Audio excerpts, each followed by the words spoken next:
Greetings, Banff Warriors. Greetings. Greg is back for another live stream episode of Results Kill Excuses. Been loving getting on here, connecting with so many amazing people, searching for answers, looking for solutions. Guess what? Look no farther than in the mirror. That's where it all begins. That's where it all ends, right there in the mirror. If you're looking for solutions to anything in life, any of your problems, any of your concerns, guess what? Look no further than in the mirror because you got the solution to anything that you're dealing with right now. Anything, you name it, you have the solution. Do you have the confidence to look in the mirror? Do you have the belief? Do you believe? Do you believe in yourself enough? Thank you so much for all the likes. Welcome, everybody. The belief in yourself. You know that's probably what separates most people from success is just the belief. To believe in yourself. To truly trust and believe in yourself that you are capable of anything that you can imagine. Anything that you can visualize as being a possibility for your life. Like you have what it takes. Now, does that mean that you may have to learn some new skills, develop some new habits, let go of some bad habits, that you have to go through what I would call a transformational process? Of course. Yes. Yes. That's the beautiful thing about healing and growth and expansion and getting to the 2.0 version of yourself, getting to that next version of yourself, is that you get to change. You get to go through a metamorphosis, right? You get to go from, right, the chrysalis into the butterfly. You get to transform. Right? You get to go from the semi truck into the robot, right? And yet, how many people are resistant to change? How many of you are resistant to things changing in your life? I know I used to be. I used to be incredibly resistant to change happening. It was very painful for change to come about. And it still can. It can still be challenging. I mean,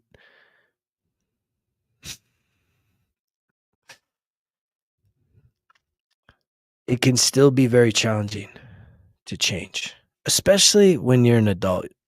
Most adults, you're just kind of set in your ways. Thanks for all the likes.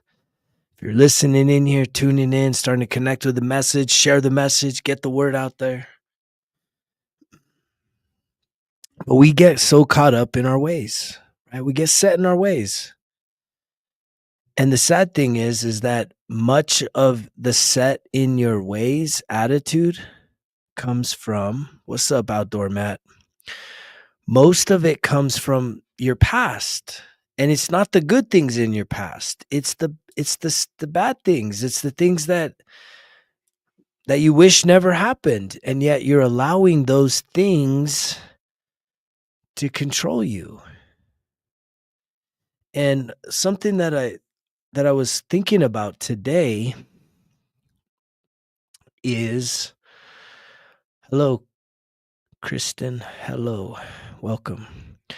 Something that I was thinking about today was the fact that I used to take things so personal. Do you? Do you take everything personal? Right? Are you really like, anytime somebody says something, it's like you really take it personal. You take it to heart. It's like you get defensive, you get uncomfortable, you get a little confrontational. And I used to be that way as well. And I realize what the origin of that is. Because when you take everything personal, at the root of that is a lot of insecurity. And I think that, what's up, Pure Health? What's at the root of that, from my point of view, at least through my experience, how I have helped to like release taking everything personal is by getting to know my true and authentic self, is to stop, reprogram myself and my insecurities, right? Because a lot of that's being insecure. When someone says something that makes you question yourself or question that connection, especially in relationships, right? Relationships used to be where I would get probably the most insecure and getting defensive, taking things personal. And I've had a lot of people, most people in my life, a lot of people in my life have said, "Man, you got to stop taking things so personal." And you know what the root of that is, right? It's people pleasing.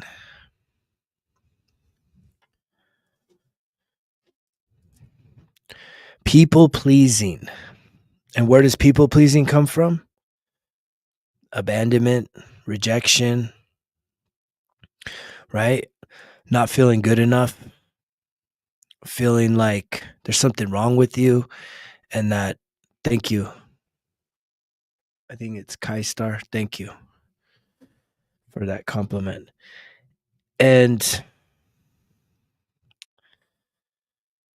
I'm just grateful that one, I could get on here, share a message with everyone that's here. And two, it's just like when you stop taking things so personal, guess what? You're free. You free yourself.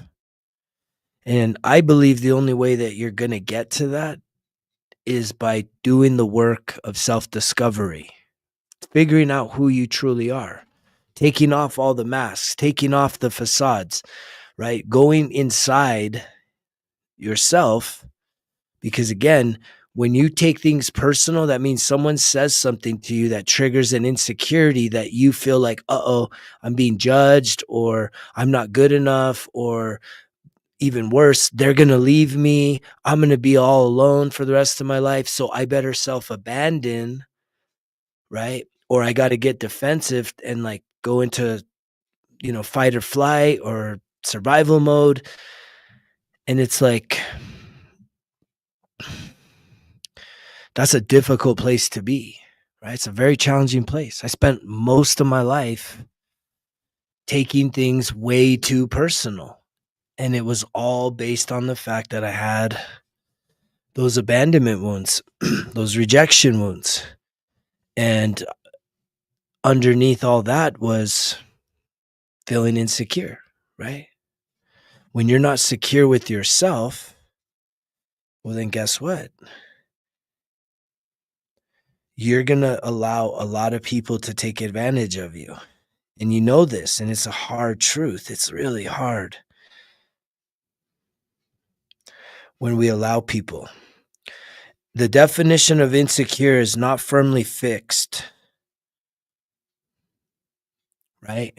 To be insecure is to be not firmly fixed. It's liable to give way or break. Not confident or assured, uncertain and anxious. Anxious is about the future, right? Unsure, right? The reason why you're unsure is because, in the book Power of Now, Eckhart Tolle talks about how to be wrong in the past, right? In like ancient times, to be wrong would lead to you being unalived, right? If you made the wrong decision. How do you heal? That's a great question, Stacy. You can heal. That's the cool thing, is this has been the experience that I've gone through. So when you're insecure, right, you lack what? It says confidence and to be assured, to be certain of who you are. Attitude helps for sure, but confidence helps. And what does it take for you to build your confidence? Right? It's not real difficult, but it can be. For you to improve your confidence, what you need to do is say what you mean and mean what you say. And a lot of times when you are someone that you lack self-confidence, it's like what I coach and help people to do is lower your bar of expectation, lower it, get it so low that you literally fall over it. Because there's a difference between a good example would be this. If someone was to come to me and say, "Hey, you know what? I want to start, I want to start developing a morning routine, right? So that I can improve my mental health, my emotional health, start doing some of the healing, right? I want to do some of this healing work you're always talking about." And so if someone was to come to me and they have no morning routine other than rolling out of bed, right? Shit shower, eat breakfast, and then you're out the door, some of you with kids, and just it's just like there's not real time for yourself. Would it make sense if someone that literally feels always really pressured, right? Making breakfast, doing all this stuff, like do, right? Having to do all this stuff. The mornings can be really stressful. The mornings can actually be one of the most stressful times of day, don't you think? For a lot of people, especially if you're having to shuffle kids around and breakfasts and school and work and all this stuff could be one of the most stressful time of the days. And what I've created is I've made my morning the most peaceful time of the day. Well, how do you do that? Creating a morning routine. Well, if someone was to come to me and say, "Hey, I want to start a morning routine," I'm not going to tell them, "Okay, so here's what you need to do. You're going to go from 0 time having a morning routine to 1 hour every single day. Every single day, no exceptions, 1 hour." I wouldn't tell somebody that I want to succeed. I wouldn't set that bar that high for them. And yet a lot of people, you set the bar too high for yourself on a lot of things, and it's actually a form of self-sabotage. It actually keeps you in a place where you're saying, "Well, I just don't have the time now. Thank you so much, Caden." It's like, I just don't have the time. You give yourself, you find ways, even if it's subconsciously, to let yourself off the hook. And yet there's a really powerful book. It's called Atomic Habits. And he talks a lot about, you got to set the bar low. So if me and you were to be having a coaching session and you're like, "Hey, I want to get a morning routine," right? For me, if you have no morning routine now, what I would usually say is like, "Okay, what time do you usually wake up?" And if the person would say, "Well, usually I'm up at 7," I'm going to say, "Okay, do you think you can get up 20 minutes earlier? Do you think you can get up at 6:40? 6:30, like 6:30 would be really good. Do you think you could get up at 6:30 2 times this week?" Right? 2 times. Versus saying, "Okay, I got to do this 7 times a week for 1 hour, and that means I got to wake up an hour earlier than I'm used to." It's like, that's stressful, ain't it? It shouldn't, like, when you're out of alignment, when everything feels stressful. And absolutely, like, developing a morning routine, it's like a sacred time. It actually should be something that you actually love and have fun with and enjoy. Because when you create a morning routine, you want to be up. There's a lot of people that I help, and they're like, "I don't know how I could do it, man. I have all these responsibilities. I don't ever have time for myself." And I say, "Well, you got to make time for yourself." And how do you make time for yourself? You got to get up extra earlier before all the movement starts happening in wherever you reside. You got to get up earlier before everyone else so that you can have what I would call like your personal time, a quiet time with you, yourself, spirit, just to like reflect. But again, if you were to start something to say, "Okay, I'm all in 7 times a week, 1 hour a day." I mean,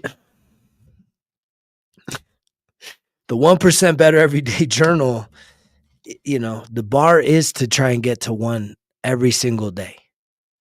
Right. When I was doing Alcoholics Anonymous, right? I have 13 years sober. They have something that's called a 90 and 90, which is if you really want to be serious about your sobriety, you need to commit to going to 90 meetings in 90 days. No misses, right? No excuses. 90 meetings in 90 days. That's like a declaration that you mean business. And so you can lock in and you should, but for most people, it's like you got to kind of set the bar low, or else when you hear something like the 1% Better Everyday Journal, 91 days, and you have no morning routine right now,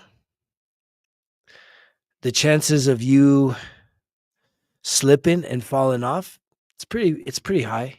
It's pretty high. And then if you do that, guess what? A lot of you, if you start something and you don't finish, you default to the fact that you failed. In your mind, you say you're a failure. A lot of you give up.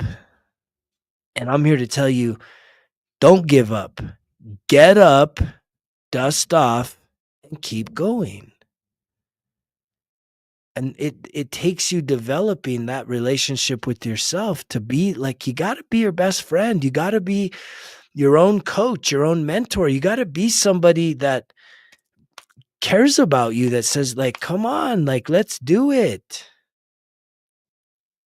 Let's do this. You can do this. Don't give up. Don't quit. Keep going. Great. You missed a day. You missed a week. Get back on and keep going. Don't quit.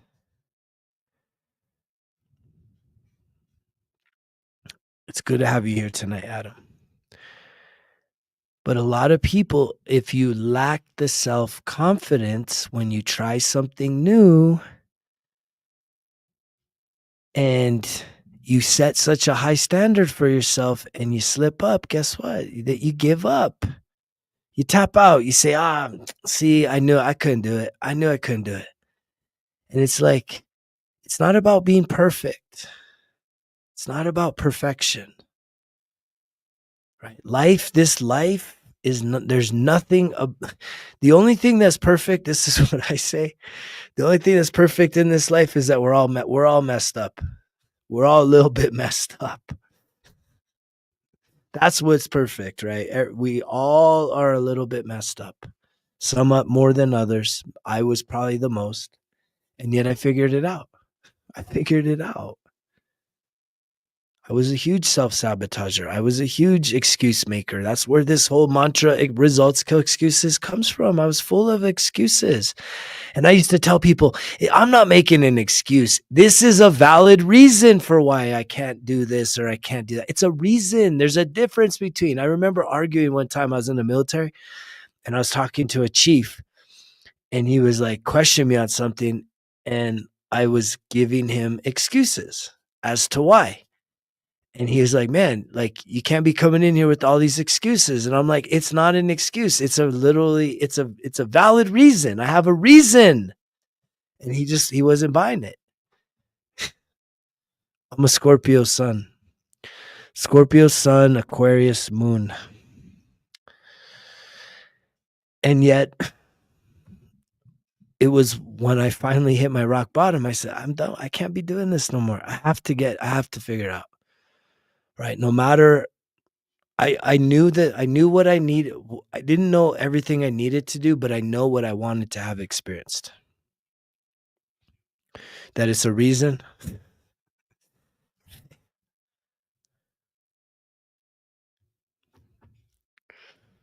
Yeah, my son's Aquarius.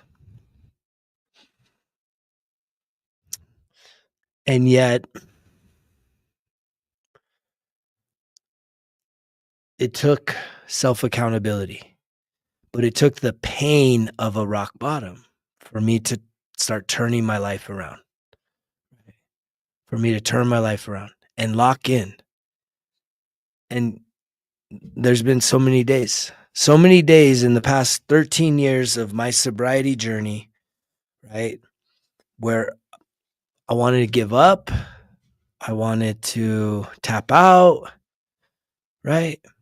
Even recently, it's like the higher up you get, the farther you go, it's like it's definitely not easier. You just get stronger, and sometimes we forget how strong we are. And even if you're somebody that's still just kind of like not, you haven't fully committed to working on yourself. And I think everyone knows what that means because we've all been through a breakup, and it's like there's two types of people. One person gets right into another relationship, so it's like you don't have to feel the feelings, you don't have to you were perfectly fine, it was all their fault, and you can replace them like that. And then the other person says, I'm going to take some time and I'm going to reflect. I'm going to reflect because I want to know, I don't want to continue having this pattern over and over and over and over and over again.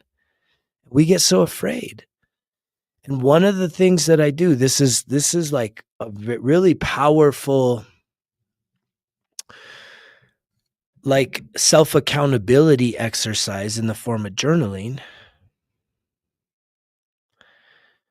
is anytime that I've had either a breakup or like I've been fired a few times in my life, like there's been an ending to something. I do two reflections, and I must have heard this somewhere. I can't even like give credit to where this came from, but I know that it was something that I found along my journey where it was like a great exercise is you basically get a piece of paper, draw a line down the middle, and on the left side, you write all the good things that you did, good or the right things. And those of you that have jumped on the 1% journal, you'll now know, oh, wow, that's where that came from. Yes. Like I used to write these things down. And so I would, on the left side, you're going to write all the good things. Let's stick to relationships, right? If you had a relationship end, we beat ourselves up because it's a failure, right? And it stings. It's painful. It's painful when something ends in what we would consider failure. Because when you don't start the relationship to end it, when you go all in, as I just saw 222, it's like there's optimism, there's hope, but then as as time goes by and as you get to know each other more and more, compatibility issues come up, communication issues come up. It's a full length mirror. So anything that you're seeing in someone else absolutely exists inside of you. And, for it takes, it's all a part of the refinement process of getting better. And we do beat ourselves up. But here's what I like to do.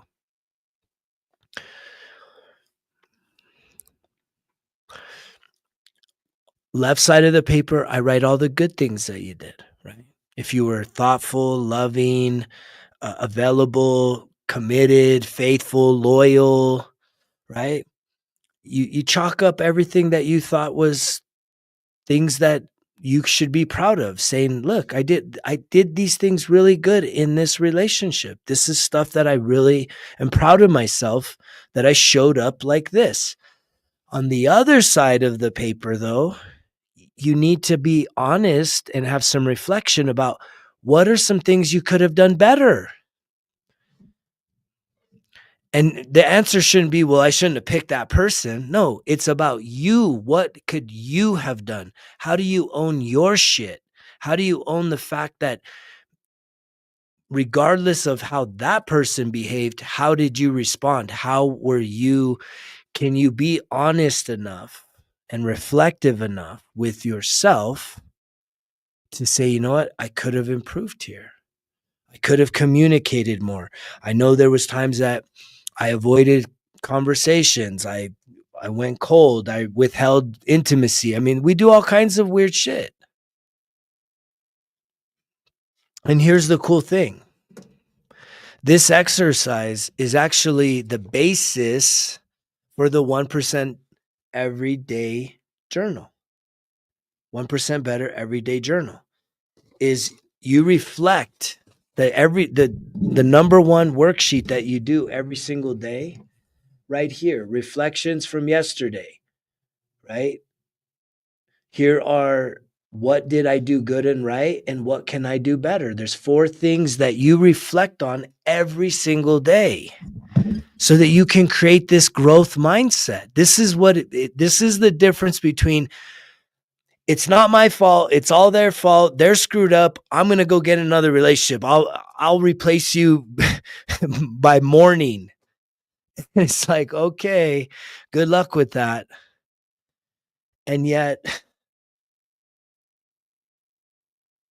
the most powerful gift you can give yourself is to pause and really reflect, because you should be able to give yourself some credit saying, look, it wasn't a total disaster. I did some good things. I did a lot of good things in this relationship.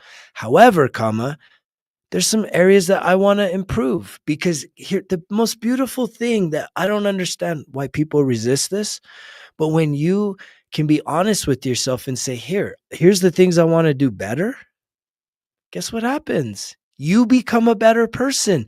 And as you do that and continue to analyze yourself, saying, how can I get better? Here's what I did yesterday. You know, I was, I kind of gave in to eating a snack that, and I can feel it today. I don't feel so good, or, I was rude to somebody, right? I could be a little more kind. It's micro things on a daily basis, being aware of yourself. It's always about how are you showing up? And when you can be this self-aware, that's what's going to allow you to start attracting more of what you truly desire in your life. Because if you become a more self-aware person, right, that means that that's a process of healing, because you're no longer just victimizing and projecting on other people, because you're reflecting. You don't need to project if you are able to reflect. Do you understand this? When you can see the mirror and what you see in somebody else, I think, who was it? Alexandria, you were talking about the toxic ex. The truth is, though, there's a lot of what he was doing that you also are doing, but you weren't doing it in that relationship. You may be acting toxic with family members, with workers, with friends, with other relationships. But the fact that you're seeing that and attracted that, it's the evidence that shows that you have that in you. The same behavior, but it's probably showing up in other dynamics that's not in that dynamic. So it wasn't just tick for tack, like they're being toxic, you're being toxic, even though sometimes it very much is that. And so this is a big piece, right? To reflect. That's why journaling is so powerful, is because you learn to reflect, not project.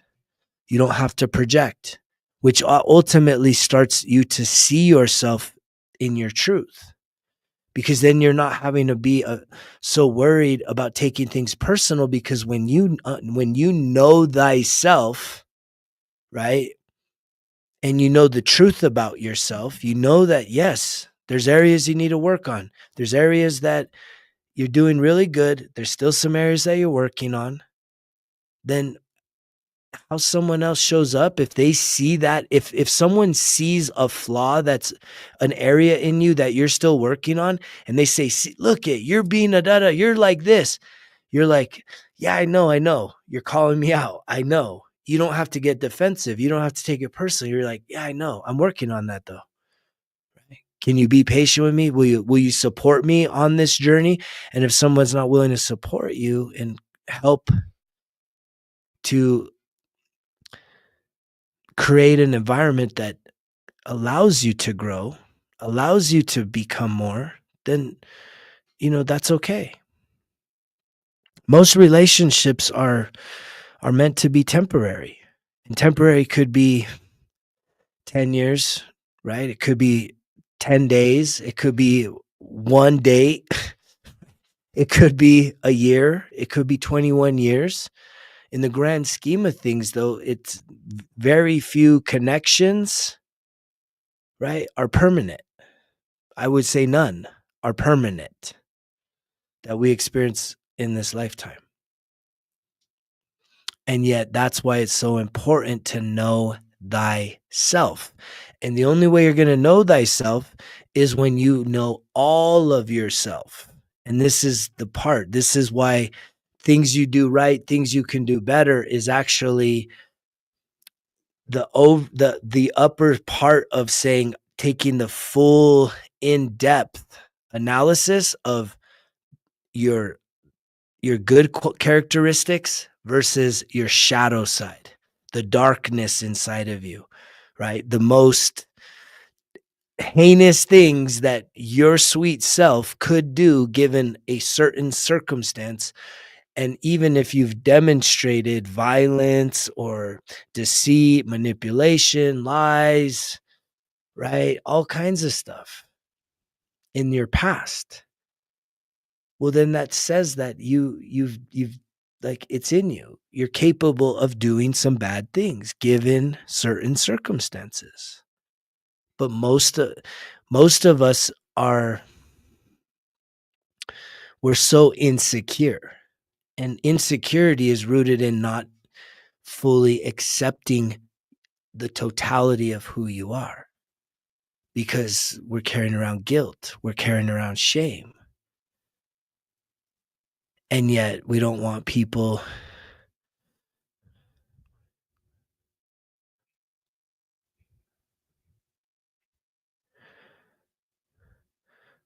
Starry Night. Yeah, that's wild. 20 years.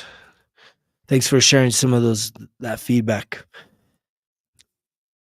But here's the point is that I believe that if you're hearing this message right now, right? It's never a bad idea to get to know yourself more. And that happens through reflection. That happens with you creating what I would consider is a very sacred time, ideally in the morning. And if you have wild, crazy mornings, feeling like you don't have time for yourself because you're having to make breakfast and do all these things for everyone else, then you got to make time. You got to make the time. Well, if you're someone that is usually staying up late, guess what? You need to maybe start the way that you start having a morning routine and waking up early. It's really more about when do you go to bed? What is your evening routine? And it also has a lot to do with your beliefs. A lot of people just make the declaration, I'm not a morning person. It's like, if you would say, I'm not a morning person yet, that would be more empowering for you because then that gives you some wiggle room to actually see if you can become a morning person, right? I mean, to limit yourself based off of past beliefs, past experiences is, again, it's a form of self-sabotage. It's you giving yourself an out to stay the same, which is really probably rooted in your ego. It's definitely not your higher self. Your higher self is like, we got to get past this. We got to get past this self-sabotage because we're not going anywhere. We're stuck. We're stuck. And it's like, how do you get unstuck? The way you get unstuck is you got to start springing into action. You got to take some action. You have to try new things. That's how you get unstuck. Everything you're afraid to do, you should probably do it. You should just do it. And for me, I'm wearing the shirt today, Banff Warrior, right? Badass motherfucking warrior. It's like you got to be willing to go to battle with yourself. You got to be willing to say, you know what? I don't feel like doing this. I'm going to go do it today. I had one of these days. I'm seeing Adam's talking about having a tough day. I don't know what it was. My morning started off great morning. And then something happened early afternoon and my whole mood shift. I felt so freaking overwhelmed. I was feeling anxious and I'm very present, but yeah, I was feeling anxious. And I was just ready to to call it quits. I was ready to just throw in the towel on the day. And, it's one of those things where I was like, I can't do that. I can't just throw in the towel. I have made commitments to myself. And so I wanted to skip going to the gym. It was already late. It'd been a really long day. I wasn't feeling great. And I said, fuck that. I'm going to go in the fucking gym and I'm going to just decimate the gym. And I did. A workout that usually takes me an hour and a half, I was out of there in 40 minutes. I mean, I was like, right, no rest, boom, boom, boom, boom, boom, boom, boom, do, do, do, boom, boom, boom, boom, boom. It was like a fast forward video, man. It was like 2 times the speed. Everybody's like, damn, what's this guy doing? Boom, boom, boom, boom, boom. I think I was even on 3 machines at once.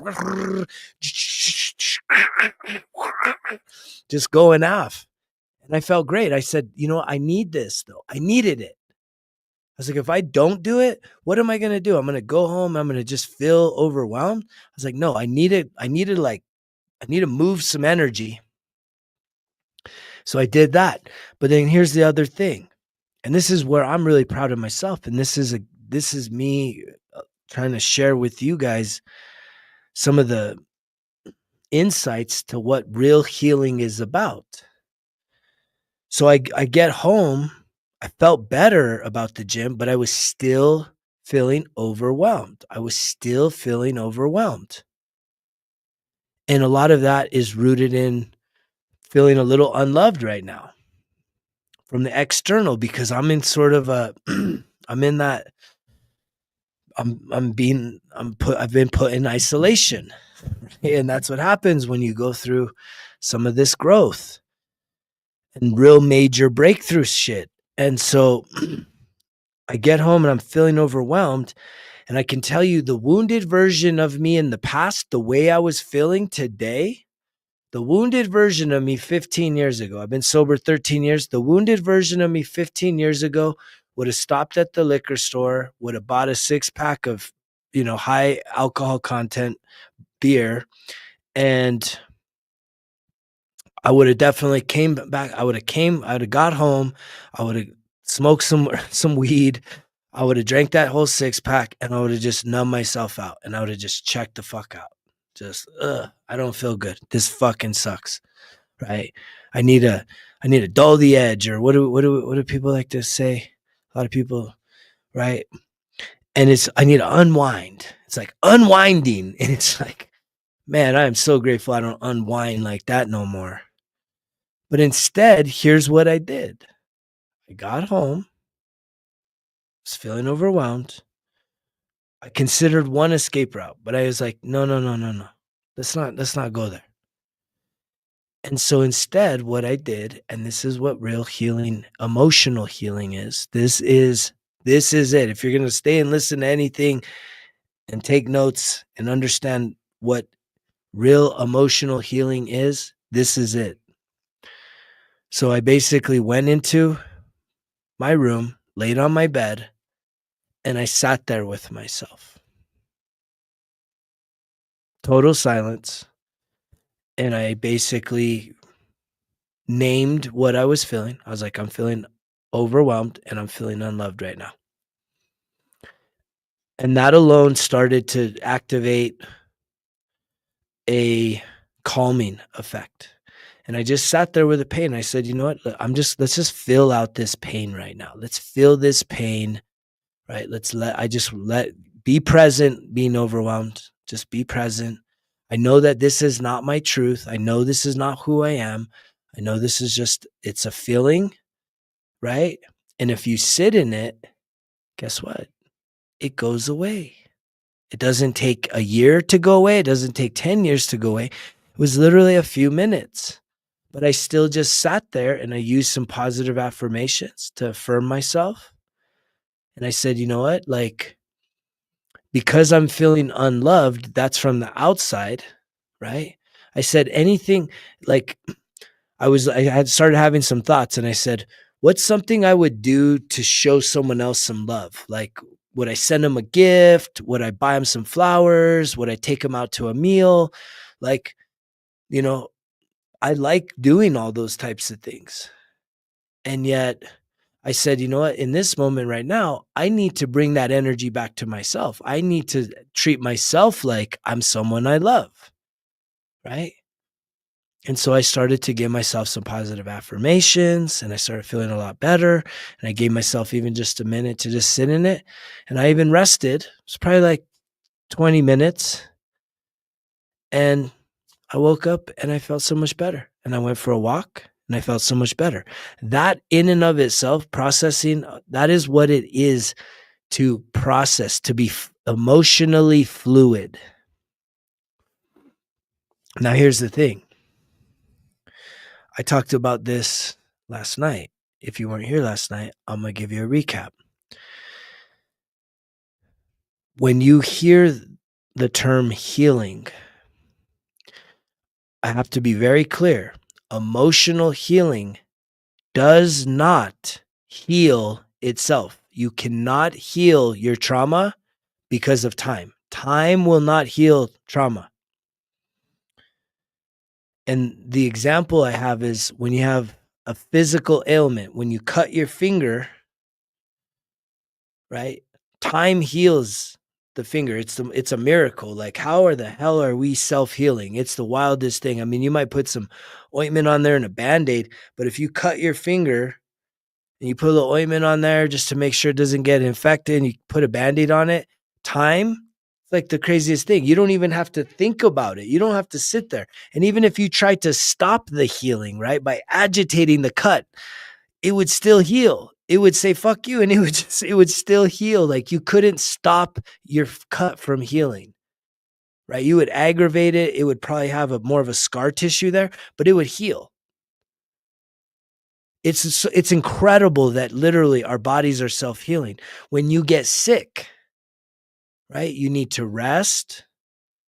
And then we have an immune system, right, that goes to town on whatever is messing with you. And with some rest and time, guess what? You heal. Your system actually fights off whatever it is that has you feeling under the weather. So everyone understands that. And it's like, you don't have to think about it. All you got to do is rest and let time pass, and then you feel better. You get a cut, you put some ointment, you keep it clean, it heals. Time passes, it heals. Here's what does not work with that: trauma, emotional wounds. They do not heal with time. They do not heal. That is why so many people, the root of addiction, the root of compulsive behavior, aggressive consumer behaviors, is rooted in the fact that you have been operating with trauma inside your body for so long, and it creates a discomfort, and even more so when you get triggered. And time, you could have had something happen to you at 5 years old, and I have literally helped people in their 80s, and we're talking about 80 years ago when they were 5 years old. And guess what? They start crying and bawling down as if it was happening right then and there. And it's been 80 years, so it didn't get fixed. What we have allowed ourselves to do, though, is to be distracted, is to self-medicate, is to find anything that can give us relief as fast as possible. And that's why substances are so alluring, right? I started drinking by the time I was like 12 years old. And I feel I had sort of my alcoholic pattern by 15. And it didn't stop until I hit my rock bottom at 33. And said, enough, this is it, man. What the hell have I put myself through? Why? Because I didn't understand that I had trauma. I didn't understand how to emotionally regulate. And that's the sad thing, is this is relatively new in terms of having this type of conversation. That's why it's not so popular yet. People are still like, oh man, what is this guy talking about, man? I think I'm gonna be good with my drink and my smoke and my games and my anything, man, better than this. What? Dude, I could go watch a game right now. There's 100 things I could be doing. I don't want to sit there and have to feel my feelings. And yet that's what it takes. That's what I think overwhelms so many people is you have to be willing to sit in the discomfort as painful as it is. And it's real pain. What I was feeling today was really painful. It was coming on the inside. It was in my heart center. It was painful. It was actual physical pain at a deep level. And I needed to just sit there. Yeah, I'm grateful you see that story, Night.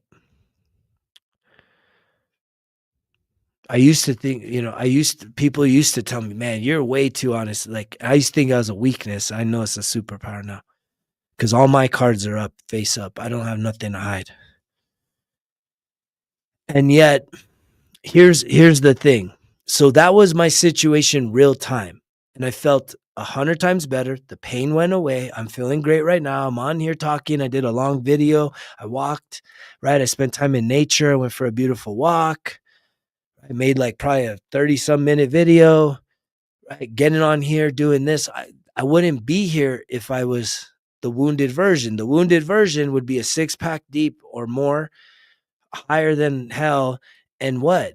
Check the fuck out. But instead, here I am showing up because I have now learned and am mastering how to process and be present with the pain, and it goes away. And it doesn't take very long. And that's the thing that so many of us we're so uncertain about, and we're so insecure in our bodies, and we don't want to feel the pain. So we've programmed ourselves to look for quick relief versus understanding that all you got to do is just sit with it, give it a name, which is all a part of the 1% Better Everyday Journal, is allowing you to expand your emotional literacy. Because right here is a fill in the blank emotional wheel. So just even having this handy to be, I'm not just angry. I'm actually feeling aggravated. I'm feeling resentful. I'm feeling frustrated. When you can expand your emotional literacy, right? You empower yourself. Your brain automatically, when you feel a shift in your body that's painful, and you can sit there just for a moment and be like, wait, what am I feeling? What is this feeling? Is this really angry? No, I'm not angry right now. I'm feeling some agony. I mean, that's kind of out of left field, right? But it's going deeper into the emotional chart. I'm feeling some agony right now. Well, where's that agony coming from? Well, this happened and that happened, right? I'm feeling regretful right now. I'm regretting something versus just, I'm sad. I'm just sad. When you can expand beyond happy, mad, angry, sad, right? That's where you start to expand your emotional literacy, which can help you to be more emotional intelligent for yourself first, and then understanding others second.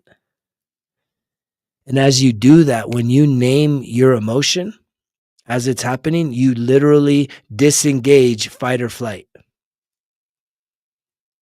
And you start to calm yourself because it's no longer just, ow, I don't feel good. And you can't sit with it. So you're just like, I don't feel good. Oh man, I need, and then fill in the blank, whatever is your go-to escape, your self-medicating escape, your distraction. I need, oh man, I don't feel good right now. I need X, I need Y, I need Z. And none of that, again, there's no healing there. It's just a perpetuation, a numbing, and a perpetuation of something that you have 100% power to take back control of your life. If you can find the mental clarity and the groundedness to be able to sit in the discomfort. Now I'll take that whole entire understanding of what I experienced today and then take this even deeper. And I use the word in today's video as like a cheat code, but it's not a cheat code. It's just, this is how it works.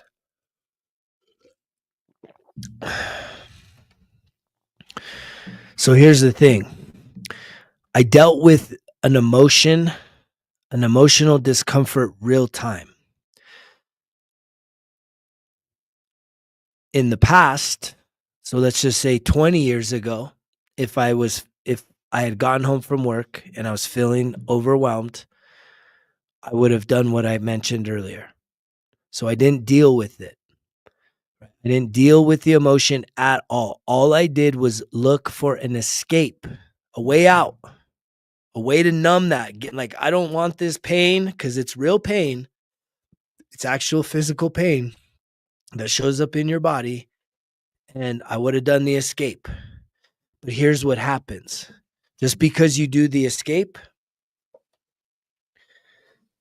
what you really do is that pain that you avoid, the emotional wound, the trauma that you're feeling, what you really do is by suppressing it, it gets stored in your body.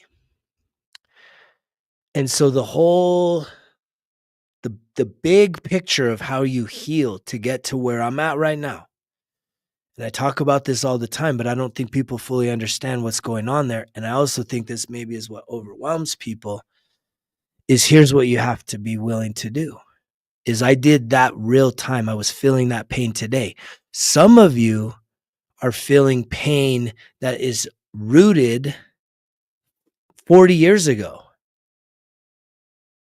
So the way that you actually clear yourself, free yourself, heal yourself emotionally from your trauma is you got to go back and basically every time in your life that you avoided feeling an emotion, naming an emotion, and processing that emotion, every single time that you've done that, you have to go back and deal with that emotion the way I just described it in real time, but you got to do it retroactively. And I think most people are like, what? There's no way, because there's people that you literally have, you're either operating every single day in a state of numbness and emotional pain. You're feeling it, daily. You're feeling it a few times a week, a few times a month, right? And if you're in your 20s, your 30s, your 40s or beyond, you have that big of a reservoir within you of all of this undealt with emotional trauma inside your body. And you're wondering why you're stuck. It's a log jam because your energy is like totally blocked off because you've never processed trauma. And here's the cheat code. But it's not a quick fix. There's a difference. It's just understanding the way that you can accelerate the flow, right? If you can picture it like a reservoir inside of you, right? Every time you suppress an emotion, it's literally like a cup of water going into that reservoir inside of you. And so depending on the size of that reservoir, energetically speaking, the thing about it is what I just described means you have to go and take one cup at a time and pour it out. And if you got like a dang Great Lakes inside of you, that's going to take a long time. Now here's where you can move with some more intention and you can increase the flow is when you do the life review and you get to the root of your wounding, your trauma, because in the current, I was feeling overwhelmed. So here's how you process this. I hope some of you are tracking what I'm talking about right now. This is probably one of the most profound conversations happening on this planet right now, because this is the key to eliminating human suffering on this planet. But how many people are willing to do it? Do the work. So if you can see the pattern, like today, I'm feeling overwhelmed and I was feeling unloved. So the thing I need to ask myself is, well, when did I first feel like unlovable? When was the first time I felt overwhelmed? And so I hope you heard what I just said. When was the first time you felt that? And you got to go back in the time machine to your childhood. And some of you have fuzzy memories back then, but you have to go as far back as you can go. And when you do that, you can get to the root of what is causing you to feel unlovable, what is causing you to feel right overwhelmed, what is causing you to feel any of these anger, sadness, grief, guilt, shame, doubt, anything that you're feeling. You got to find the pattern and go all the way back. And if you get the root, guess what? You deal with the core issue that has shown up in your life. And you're going to still have what I like to call is there's going to still be residual. So I know that for me, the reason why I'm feeling unloved and the reason why was feeling overwhelmed is because I still have some residual of the codependency, which was really a trauma bond between me and my mother because of how violent and abusive physically, mentally, and emotionally my father was, like in my earliest years of childhood. So I still have this codependency where I feel like I need to I don't feel if I don't have someone in my life that somehow something's wrong with me, I'm unlovable. And it's like, that's not true. It's not true. But that's been a program inside of me. And where does it go? All the way to back then. And then that's where you deal with that issue, right? You have to really get to the depths of what happened back then. And in that, pulling the root means a reprogramming process, an acceptance process, a forgiveness process, right? And having enough clarity as you continue to move on to realize, like, yeah, this keeps showing up. But here's the thing. I've learned the lesson. I've released and forgiven what has been done. And I no longer need to learn that lesson. And you can have that conversation with yourself and with the Great Spirit, God, universe, whatever, so that you can no longer continue needing to have that lesson show up in your life. Yeah, I appreciate that, Starry Night.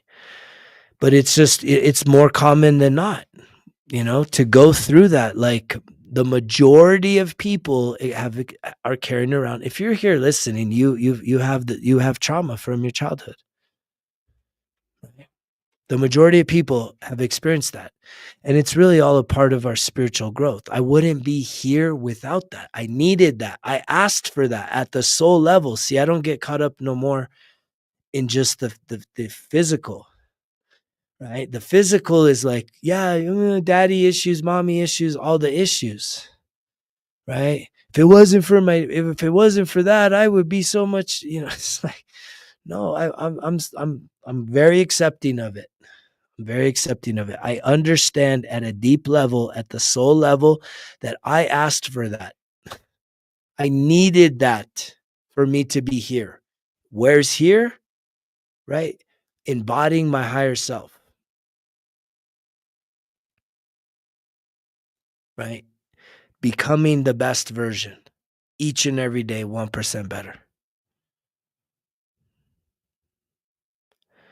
That's cool, Adam. That's a pretty cool thing to see that. I like hearing all your feedback and the experience that you're having, man. It's encouraging because it just, for me, it like when I hear people that are jumping on, 1% better everyday journal, right? Playing along with the visualizations, playing along with the breath work, and then actually seeing results. To me, they're like, I'm not seeking the external validation, but it definitely is encouraging to me that everything that I'm believing in, everything that I've done to help myself is absolutely transferable for you all that are listening here to apply in your own life and get similar, if not even greater results based on what effort you put into it, right? It's either an upward spiral or a downward spiral there, Stephen, right? Well, you're either going up or you're going down. There's no pause in the middle. You're going up. And people know, if your life is getting better. If you're waking up and saying, man, I'm growing. I'm in a growth mindset. I've got an open heart. I'm working on myself. I'm definitely just on the right path. And when you're just on the slippery slope, you're just like, I don't know. I'm so overwhelmed. When is this all going to end? How do I stop this? Right? Because there's just no in between. You're getting better or you're getting worse. And I'm over here trying to encourage you to take on the challenge, which is really the greatest gift you could give yourself, which is to put in the work to heal yourself from your emotional wounds. And it starts in the mind. I'll never stop this. Like, I am so crystal clear, right? You want to start on this path? You got to clear your mind. That means sobriety, right? You can't be messing with chemicals and anything that distorts your mentality. Because you have to have a clear mind. And the clarity of mind is really a clarity of spirit, so that when you get to the level where you need to start doing the forgiveness and the spiritual work, which is not religious stuff, this is energetics, but it is spiritual because it's energy work. It's at the soul level. Spiritual means the invisible. Just like your trauma is invisible, but you definitely feel it in your body. When it's like today, I was like, oh man, why am I feeling like this? What the hell's going on here?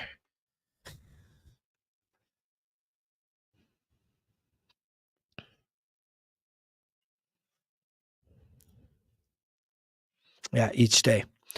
So I will tell you guys, those of you that are listening, I'm pretty sure everyone here, unless this is your first time here, you've heard about the Results Kill Excuses 1% Better Everyday Journal. If you haven't jumped on that bandwagon to get yourself a 1% better everyday journal, I can tell you right now, I'm doing a flash sale between now and May 1st. I think I dropped the price 15%. So it's the lowest that it's ever been for you to not only get the journal, you'll get the pen, you get the full 5-phase curriculum there that's programmed into the app. And I'm doing that because it's time. It's time for you to start putting in this work, right? Learning about your emotional literacy, right? That's what this whole emotional wheel is about. All of those emotions. Starting to hold yourself accountable, doing the reflection work, starting each and every day with an attitude of gratitude, right? Filling in your gratitude jars, your love jars, having your reflections, setting 3 goals of things that matter to you each and every day, positive affirmations, right? On the backside. If you're just kind of flailing and saying, I don't know, you're waiting for something to hit you on the head to get you going, right? Well, it's time to go. The Results Kill Excuses 1% Better Every Single Day journal will absolutely start to get you some traction. It's not going to fix all life's problems. It's going to take a little bit of time, but it will absolutely get you some traction and probably some breakthroughs within the first 91 days. I mean, you're going to start to experience things within the first week, the second week, the first 30 days. If you stick with it, and it's made in such a way that it's easy. It's easy to follow along. All you got to do is show up. And I think that's where most people are still trying to negotiate with themselves, which is one of the phases of grief, right? Grief. A lot of you are carrying around grief.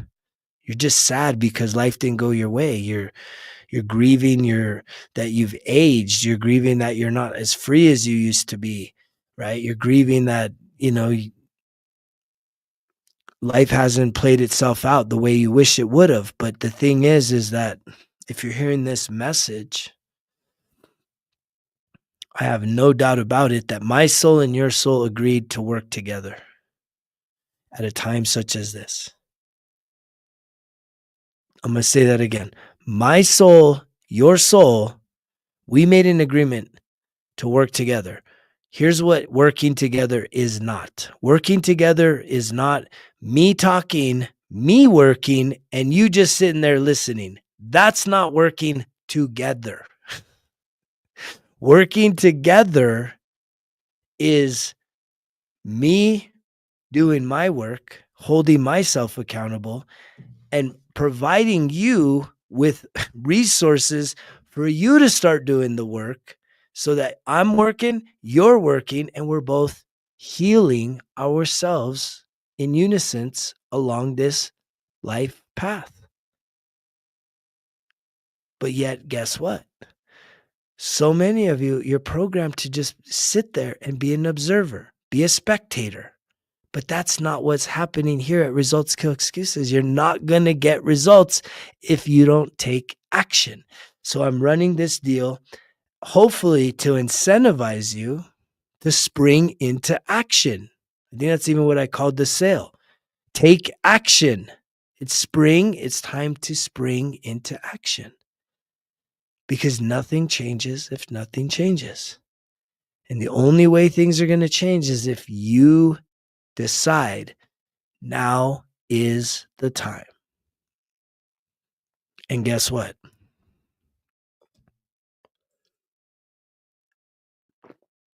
Now is the time. There's been no better time. Why would you be here listening to this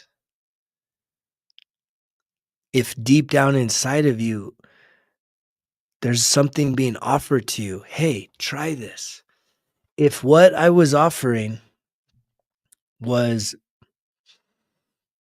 incapable of doing what I'm saying, I would already be having to answer for all the people that have already joined in this movement using this journal. I would be over here making excuses because my credibility would already be gone.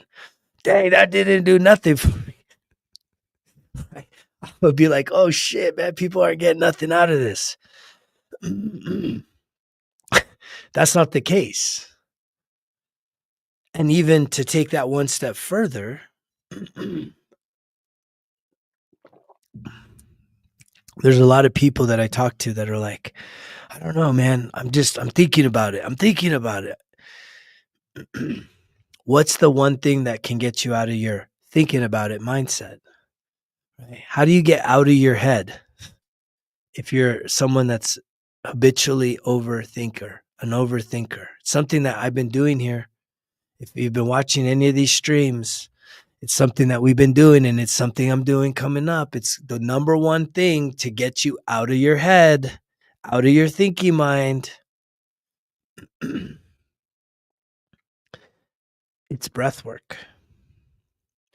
When you get into doing your breath, connecting with your breath, the brain doesn't want to shut down. And unfortunately for a lot of you, it's your ego, it's the negative brain that's like really doesn't want you to shut it down. It wants control. It feeds off of controlling you. That's what's so sad. A lot of you, you don't even realize you're a passenger in your own mind. You're not even in the driving. You're not even driving 90% of the time. Do y'all realize that? Is that something that you have awareness of? And it's like, wait, 90% of the time, what are you talking about? And it's like, literally, if you were to sit there and document verbatim everything that comes up in your head, all that negative thinking, all that doubt, all that fear, all the worry, all the speculation, all the anger, all the concerns, everything that's just it's like bombardment, constant negativity. I mean, it's gotta take a lot of effort for most of you to have a positive thought. Let's actually do that. Let's do an exercise just real quick. Mentally,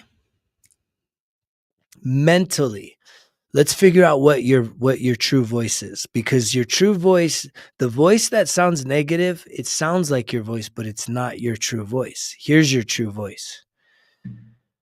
Mentally, I want you to say this to yourself. Just repeat after me, but say it in your mind. Hi, I want you to know I love you so much. Say that to yourself mentally.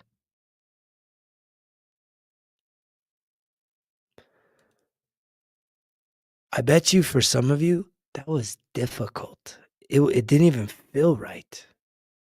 But that's what it takes for you to be in charge of your mind. Here's another one.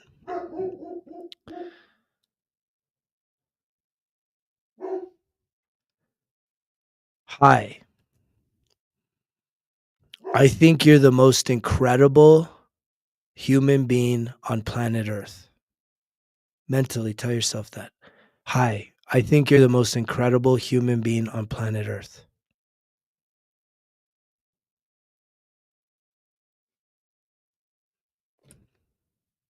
Comment down below. How does that feel to you? Because that is when you actually have control of your mind, when you're thinking with intention. But most of you, it's not intentional. You just have like all of this random shit coming up in your head day in and day out, and you're not the one that's saying, "Oh, I'm actually having intentional thoughts right now." Because if you were, you wouldn't be talking to yourself the way you do all day. And it's not you. See, that's what I'm trying to point out. That negative thought in your head is not you. That's your ego. It's literally the shadow side of who you are.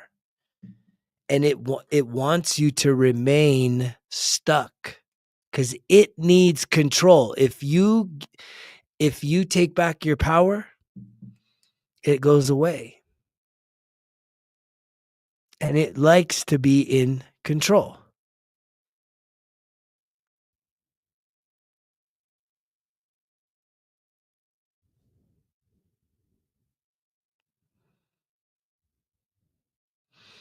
What was that? If no feelings is coming up. I'm not sure what you mean. Do you guys want another one of those? Do you want to like give yourself one more affirmation with like intention?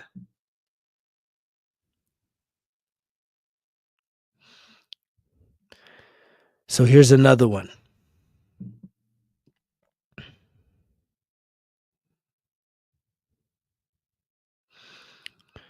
Hi.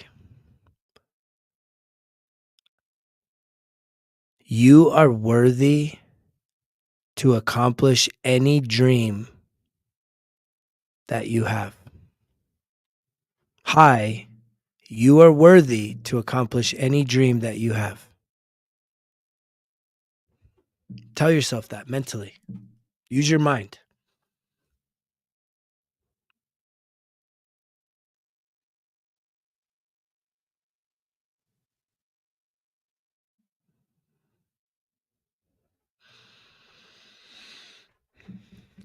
And what some of you may experience, but it just depends. Again, it may feel like that, like to even think that way. Does anybody feel like thinking positivity like that? It's like there's a little bit of discomfort. It's like uncomfortable to be telling yourself things like that are positive.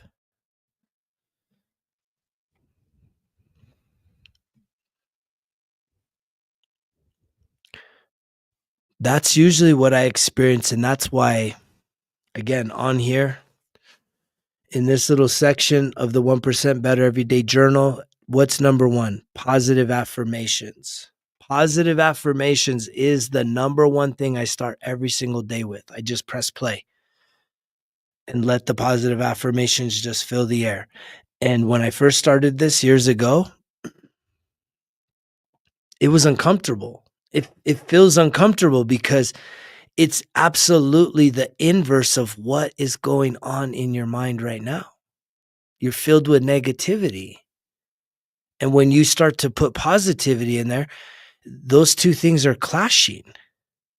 They're literally, and it's like, which one do you want to win out? Or do you want to allow yourself to be positive, optimistic, hopeful? Or are you going to continue being negative, pessimistic, skeptical, doubtful, fearful? And if you just look at the dang emotional wheel, the negativity outperforms the positivity. I talk about this all the time. We're 3 times more likely to be negative. So it's not like something's wrong with you.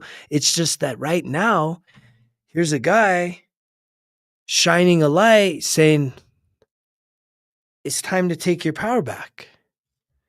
And what are you going to do? You're going to do it on your own? I guarantee you, most of you won't do it on your own. So then here comes me saying, all right, here's a 1% better journal. We just dropped the price. Click on the link down below. And I would be so happy to send you one of these so that you can start to reprogram yourself.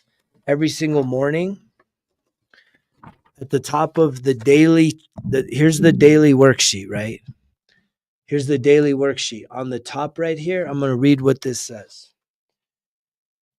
And you have to fill in the blank. This is a fill in the blank thing. It says, I feel I am the best. I feel I am the best. And what I wrote on this day, emotional healing coach. That's it. So you would write to, I feel I am the best, whatever. Again, it's starting with positivity to start your day. Next up, you got to repeat this 3 times. I am worthy to have good things happen to me today. I am worthy to have good things happen to me today. When was the last time you said that to yourself? I'm worthy to have good things happen to me today. I'm worthy to have good things happen to me today. Next up, I am ready to accomplish what matters to me today. I am ready to accomplish what matters to me today. I am ready to accomplish what matters to me today. Why do you think there's redundancy? Because you're 3 times more likely to be negative. And when you write this stuff down and you start repeating it, and then you jump into these two jars here, one's gratitude. So what are you grateful for? This day I said, I'm grateful for snow, candles, slow mornings, restful nights, warm homes, new days. Wasn't that challenging? But at least that's 1, 2, 3, 4, 5, 6 things that I started my day off that particular day saying, I'm grateful for this. Then I write, what do you love? Because I think when you say I love something, it's even that much more powerful.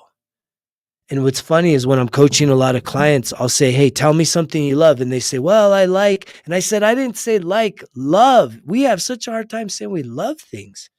On this day, I said, I love helping others. I love making a difference. I love being healthy. I love living my dream life. I love being in a harmonious, loving relationship. Right? That's what I put down. You don't think that's going to set me up for success to have a positive attitude? Of course it does. And it will for you too. But you got to start creating new habits, trying new things. And this isn't just a new thing. This is the best thing out there. There's nothing like this. Because then where do you go below that? Now you start doing your reflections. What are 4 things that you did good or right?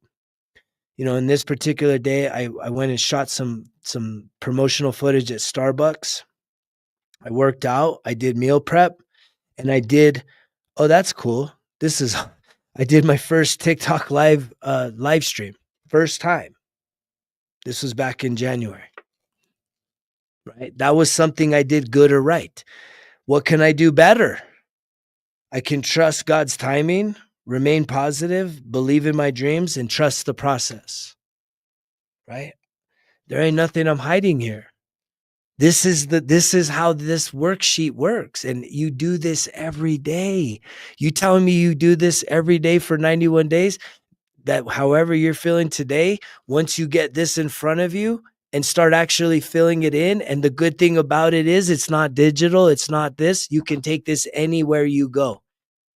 And it would even be funner if you go outside at a park or on a mountain or out in nature and do it over there. But it's also fine to just do it early in the morning when everything's nice and quiet, light a candle, burn some sage, right? Make some coffee or tea, whatever your thing is, and just fill this paper out. What's so hard about that? It can't get any easier. And then there's 3 things that matter to you, right? On this day, number 1, work out. That was my priority. I was like, I need to work out today. I was also recording videos. I said, I got to record this video. And then I had to work on a promo. So I just wrote down 3 things that I wanted to work on. And I came back and checked on them, right? The 1% Better Everyday Journal. It's a game changer. It'll absolutely change your life. It's one of those things where it's kind of a, what do they call that? It's like an oxymoron where for you to invest 30 minutes to an hour doing this every day, first thing in the morning, it's going to actually save you time. You may be asking, well, how would, I don't have an hour right now in the morning. How is that going to save me time? Because when you start actually writing down the things that matter to you and you start decluttering your brain, this mind of yours, all that negativity, you're going to have more clarity. And when you have more clarity, that means you're less likely to be overwhelmed, to just do check, like mentally check out, doom scroll for 5 hours, right? Because you have given yourself areas that you want to work on in your life, things that really matter to you. And most of us wouldn't, even though we're on the platform right now, most of us wouldn't say that being on here, just watching endless videos that really are like, okay, but not really adding to our lives, truly matter to us. When you could write down things that actually matter to your life and then hold yourself accountable, that's when you start to change. That's when you get unstuck. That's when you're not so much thinking in your head about all the fear and the doubt. You're starting to live in positivity. You're starting to grow and have a growth mindset. This is how you break through. This is how you get unstuck. It's not rocket science, but I've created this for you to get unstuck. And right now, this journal, not the volume 1, is on sale. There's a flash sale right now. You should hop on it. After May 1st, it's going away. But I am so, again, I didn't just write this for you guys to think. My number 1 thing I love doing is helping other people. And today, not even today, all the work that I put into this thing, man, I'm grateful for the people that have taken me up on it and are starting to actually lock in. But if you order today, not only do you get the journal, you get the results kill excuses, right? 4-color pen, which I love using all the different colors for all the worksheets. It's like fun. It's fun. Your morning routine should be fun. It should be the thing that you're excited to do in the morning. I love my mornings. Mornings is probably my favorite time of day. Mornings is my favorite time of day. And I also love if I could do a sunset, like hike or a walk. I love sunset hikes and walk, but I love waking up in the morning and being able to do my morning routine. It's the best. On top of that, you'll also get this sticker right here, 1% better every day, right? 1% better every day. You'll get the sticker, you get the journal, you get the 4-color pen, and I would be happy to ship that out to you. Click on the link. It's in the description. It's in the shop. It's on sale right now. It's only, I think it's $85. Usually it's $99. It's usually $100. It's a great deal for everything that's packed in there. because on top of that, you get a whole course with video coaching from yours truly, guiding you through self-sabotage, through self-mastery. And yet, if you're a thinker, there's some of you, you're still thinking. You're still like, I'm not sure. I got doubts. I don't know if this is really a good thing. I don't like to be sold to. Well, then we should do the next best thing, which is to get you out of your thinking mind, which is to get you to breathing, is get you in your body so you can start feeling your feelings, right? Checking in with yourself, getting out of your head, give the thinking mind a rest, all the negativity, right? Most of it's negativity. Give it a rest, get into your body,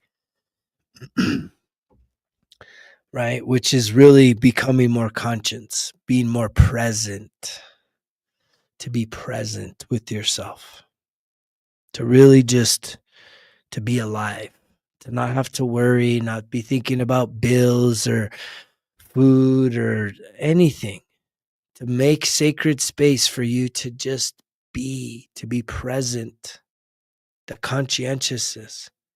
It's like everything's taken care of. Everything's going to be okay. To give yourself that. And even when we just do it here, it's maybe only 7 minutes. But I'm here to tell you what's coming up starting May 4th. The Breath of Life Healing Circle is going to be a total game changer because it involves the three, right? I call it like, it's like the triad of, healing practices, real healing practices, the, Breath of Life Healing Circle. You have your reflection work, which is journaling. You have your visualization, which is really what helps you to start to connect with your, inner child, your higher self, and to start creating the vision for your life, right? And then third is the breath work, which starts to clear all the blockages that you have going on and allow you to start to release everything that you've been holding on to energetically. And that's the process of healing. It's the process that I did earlier today, was to sit there with myself, get into my breath, into my body, and to allow for that energy that was creating pain to dissipate.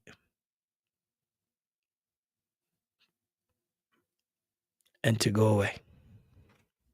And it's gone. And then tomorrow, if something else comes up, it's like, cool, let's sit with it. All right, it's gone. Something else? Okay, it's gone. So I don't have a reservoir no more. I'm just taking it one cup at a time. Cool. Psh, throw it out. Psh, throw it out. And I live very light, very transparent, very free.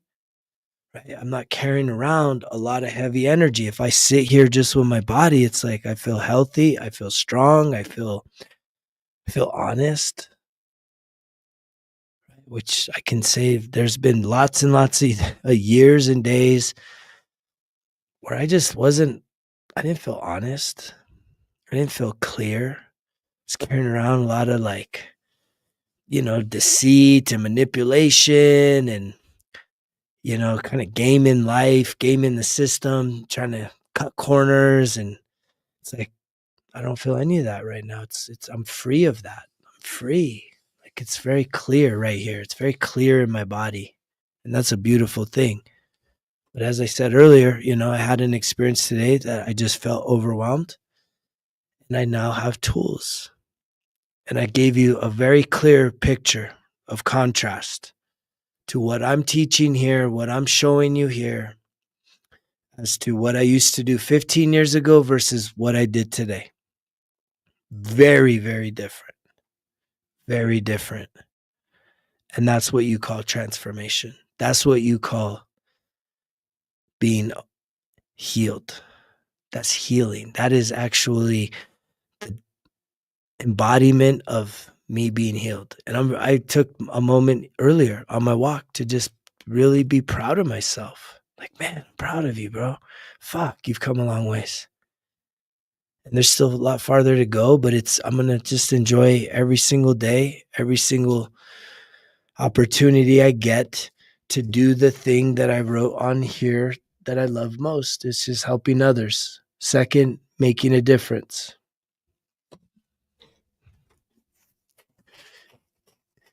And some people say, well, I already help others, and that's good. There should be a little asterisk here, I think, on another one of my workbooks where it says, don't forget yourself. Don't forget to help yourself.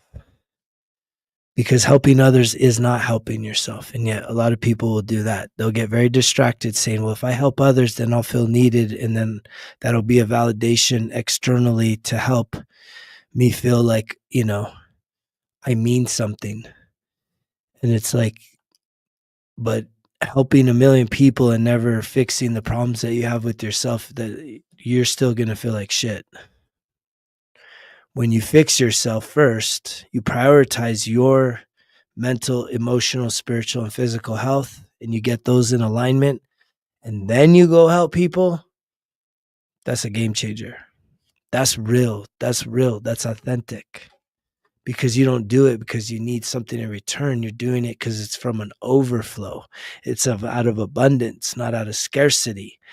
Not saying, I don't feel good being myself, so I need someone else. I need someone else to tell me sweet things. I need someone else to tell me thank you.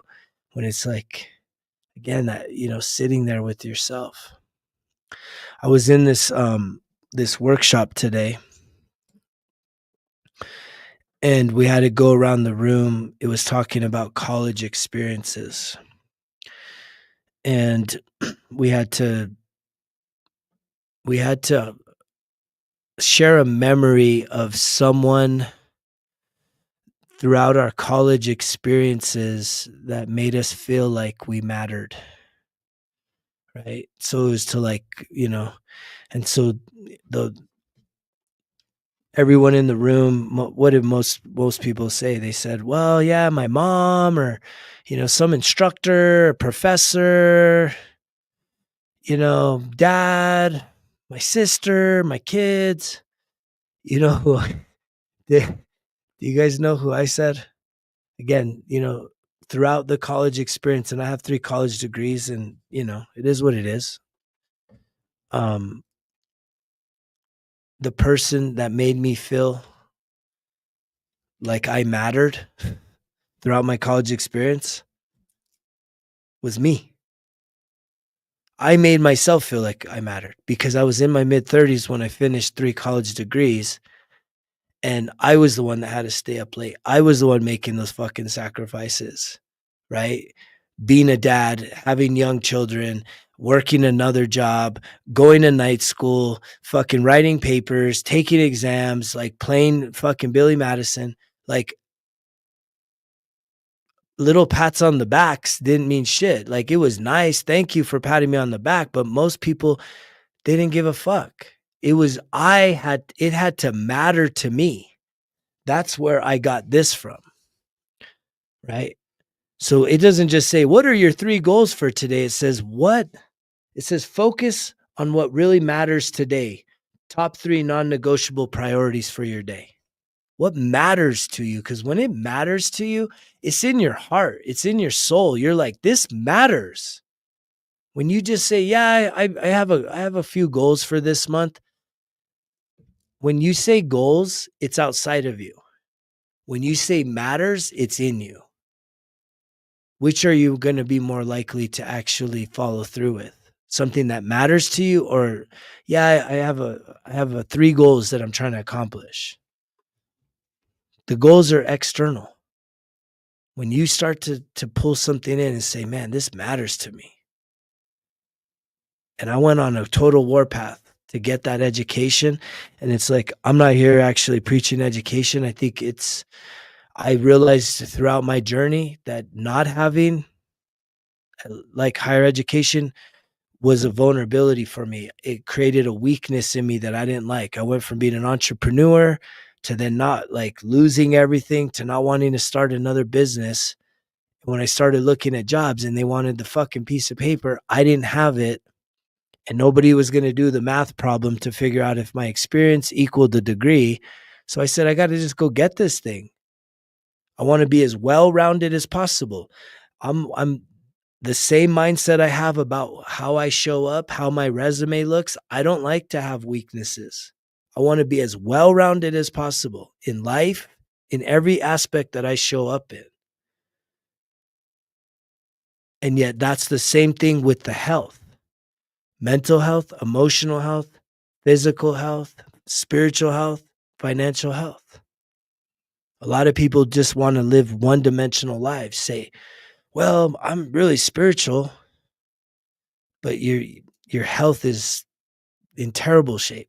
Your body is in terrible shape.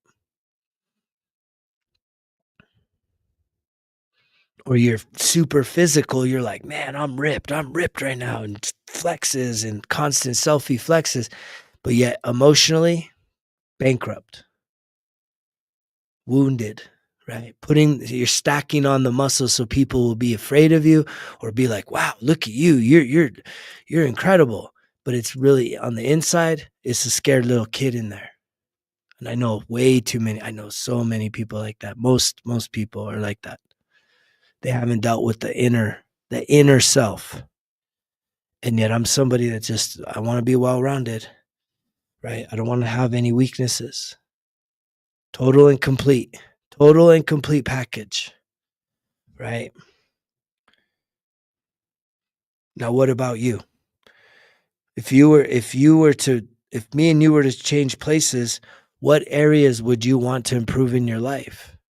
So that you could be an example, so you could be a role model, so you could be out here sharing your wisdom, sharing your knowledge, being passionate about something. What areas of your life do you need to improve? And how are you going to do that? What's your plan? To just keep kicking the can and acting as if things are going to get better all by themselves? Things don't get better by themselves. When you let something go and time passes, you just, out of sight, out of mind, but the problem usually gets worse. And even if it doesn't immediately, that payment will come due at some point in your life. It will come due.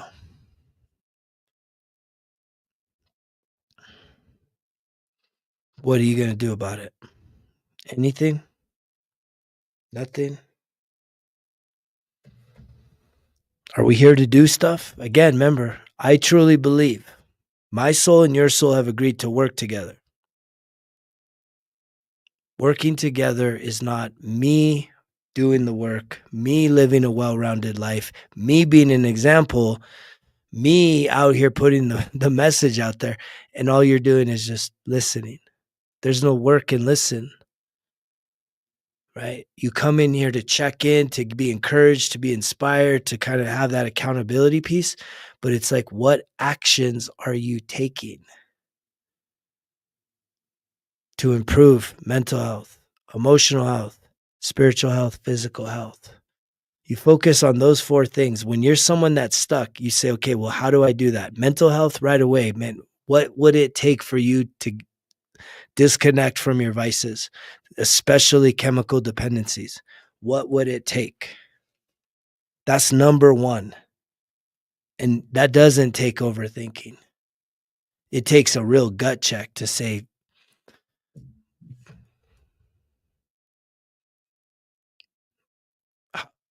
how bad does your life have to get for you to make a pivot, for you to switch up? How bad does it have to get?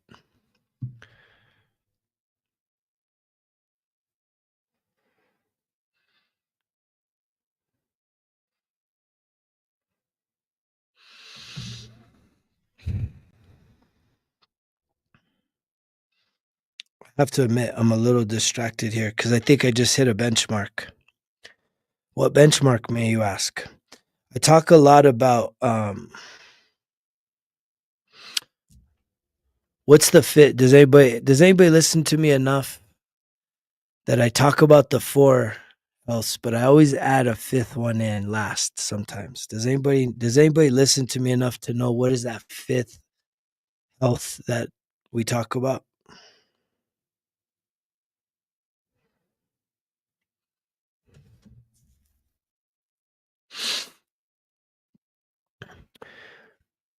So the financial health is another piece. And I believe that it's imperative that a lot of you can really change your financial standing by focusing on these top four, because what'll happen as you do that, right? You're going to start getting ideas. I had this really big idea come through today. And I'm like trying to ask, am I supposed to act on this? This is a big idea. Wow. I'm working on all this other stuff, but like creativity starts to flow to you, creative ideas for you to act on. And it's up to you whether you want to act on them or not. And it's stuff that, when you're going about life, you're just so focused on just trying to get by. But when you start putting in work, making time to make your mental health, spiritual health, emotional health, and physical health a priority, right? You align yourself with the divine. And as you do that, you're going to be given inspiration. You're going to be given ideas that take you even further, that allow you to utilize your gifts and your talents, right, in a new way. And those things will probably, as you add value, it will come back to you. And you can probably set yourself free from whatever it is that you're doing now that you're out of alignment, but you've been doing it because it's just the thing you've always known. It's the thing you've always known. It's the thing you've always been so locked into. And I think today,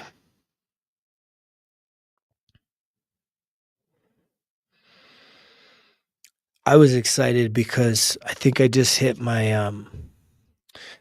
100th, which to me feels like a big deal. I just got my 100th 5-star review for what? Airbnb, right? And I don't even talk about that a lot. I don't talk about it probably ever, really. And I'm not, when I say 5-star, if anybody ever stays at Airbnbs, I'm not saying 4.9 round up or 4.8. I mean, all of my reviews are full 5-star reviews, 5 stars. And it's not even just like, it's not like just nice place. Like the people that stay at my place, it's like, this is the most incredible place that we've ever stayed at. And we've stayed at lots. We'll be back. And I mean, it's just like, it's over the top, which it's like I heard this once, but there's actually something that's called the gift of hospitality. And I didn't realize I had that until I got into doing Airbnb. And it's like I realized, like, man, there's something about how I set things up and do everything that it's next level. And everybody's like, dude, this guy's freaking 5-star.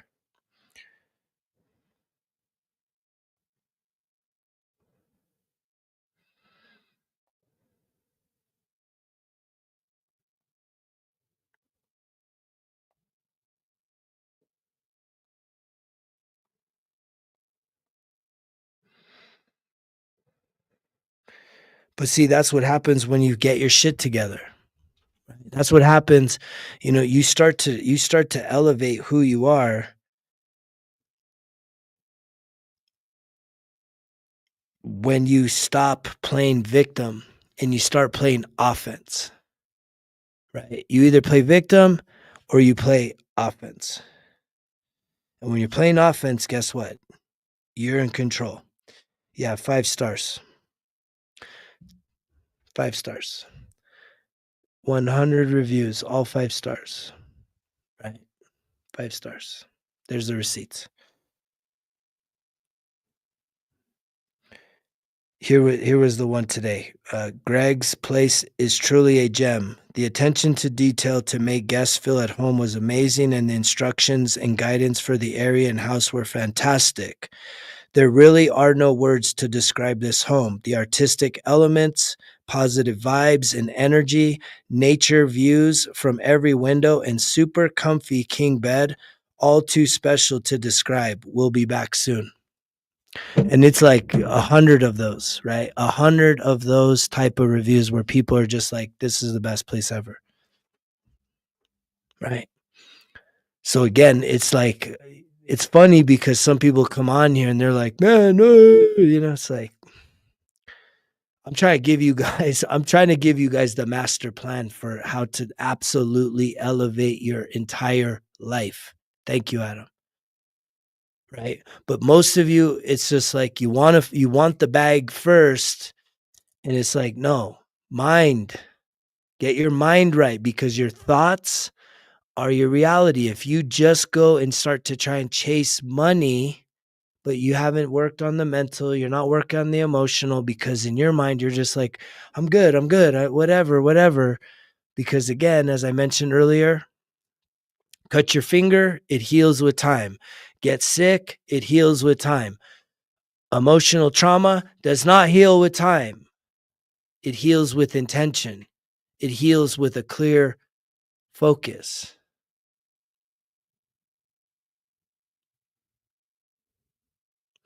Thank you for that, Mississippi Country Girl. Share the message. Yeah, everybody's getting on here. Share the message. Right. Keep expanding this. Thank you so much to everybody that's been like new subscribers. This is medicine. This world needs to hear this message. I'm grateful that I'm not alone though. There are a lot of people. When I say a lot, it's not a lot. But there are people that are singing this same song and giving out this same medicine. And here's something else I believe. Those of you that have been coming back in here, if you start putting in the work and taking action, like I'm pretty sure you're a part of this. You're a chosen one. Like you have an absolute calling to be a part of this, because this this isn't the most popular, super popular thing yet. Just like if you say, I'm not a morning person yet, this is not that popular yet, because people are still very much willing and wanting and just wishing to be distracted from themselves. But I know that the tide is turning, the swell is rising, and your time to get and catch that wave is now. And all you have to do is do the work. If anything you heal in yourself absolutely qualifies you to go and help the person that you used to be. Anything that you heal in yourself. You don't have to go to a school. You don't have to get a certification. You literally, when you fix the broken parts of who you are, you can now utilize that to help other people along their journey. That is the greatest thing you can provide to this world.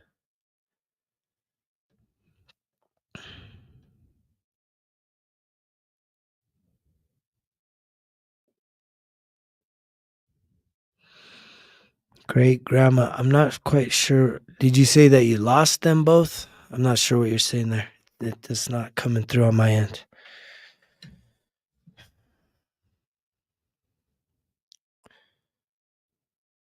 And when you start this life on life's terms, guess what?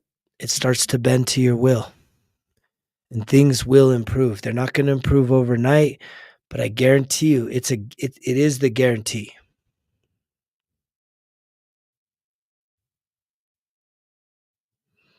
Yeah. The best time is right now though, garbage eater. The best time is now. It's now. Now is the best time, not when you were a kid. See that there's grief there and you want nostalgia. And I don't mean to be harsh on you, but it's true, right? Well, I mean, I'm going to speak truth to you. When you were a kid, right? If you're stuck in the past, you're depressed. What you just wrote there right now, when I read what you wrote, now I'm in poverty. To me, the poverty isn't the poverty isn't your physical situation, it's your mental. You're mentally the poverty exists in your mind because you don't have to stay in that state, but you are believing that, and that is this is what you're thinking. The fact that you can just say that, and it's like you don't have to be there. You absolutely can go way, way beyond just barely scraping by. You don't have to stay there. It really does start in the mind. Your thoughts are your reality. So, you know, you could, if anybody's feeling like you're so overwhelmed, you're like, life is just freaking, you're just getting crushed under the weight of life. Like you're in poverty, you've tapped out.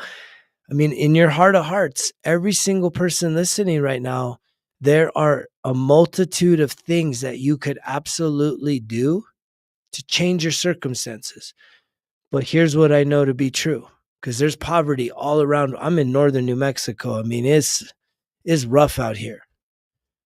But people that find themselves in that difficult situation are also people that aren't willing to do anything to change that situation. And it starts in the mind. It all starts in the mind. You start listening to positive, abundance type affirmations, guess what happens? It feels uncomfortable at first because you're struggling, scraping by, and you start listening to I'm rich, which again is a part of this right here too, right? Because you're writing down I am affirmations. I'm rich, I'm abundant, money flows to me easily and effortlessly, right? Everything works out better than I expect. I'm healthy, right? My health is my wealth.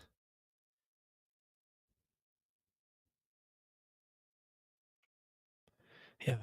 It's all in the mind though. It's in the mind.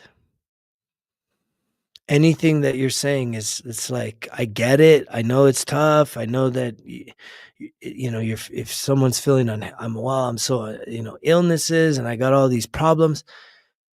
I've been already saying this. If you were to be able to join the Breath of Life healing group, like so many ailments that people are carrying around is a direct result of unhealed trauma, energy blockages in your body. But it's just so much easier to just tap out and give up on yourself, give up on life, just feel helpless and hopeless. And it's just like that's a state of mind. That's not a state of being. Because I've responded to disasters all over the country and seen literal, like not just mental, right? Not just mental poverty. I've seen literally people, their whole lives destroyed. And yet we show up there to help them, and they're upbeat, they're positive, they're hopeful, they're resilient. You can see there's a little sparkle in their eyes, regardless of how really fucked up their life is based on a natural disaster that they didn't plan for, and it showed up in an instant. And yet for them to see a little sparkle in their eye. And yet so many people, your situation actually isn't as bad as you think it is, but in your mind, it's the worst that it's been for you, which is valid. But sometimes what we need is perspective. I know my life changed. My whole perspective changed when I started going downrange into natural disasters all over the United States and seeing real disaster, real physical disaster in people's lives, and seeing resilience and hope. And going back to my stuff, I'm like, dude, I got to count my blessings, and I need to stop taking shit for granted, and I need to start getting shit done and quit acting so helpless and acting Like, my life is so terrible. That's all mental.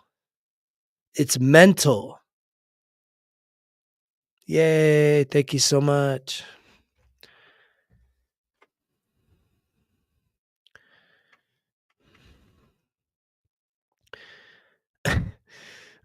I know what you're saying, great grandma, but for you to be saying I can't breathe because of the pandemic, that's not true.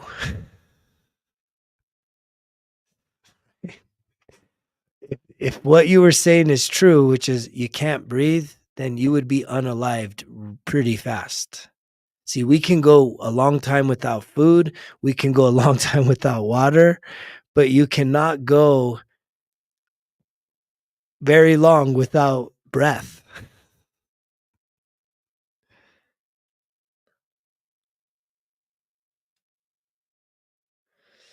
Yeah, that's a good question, Eric.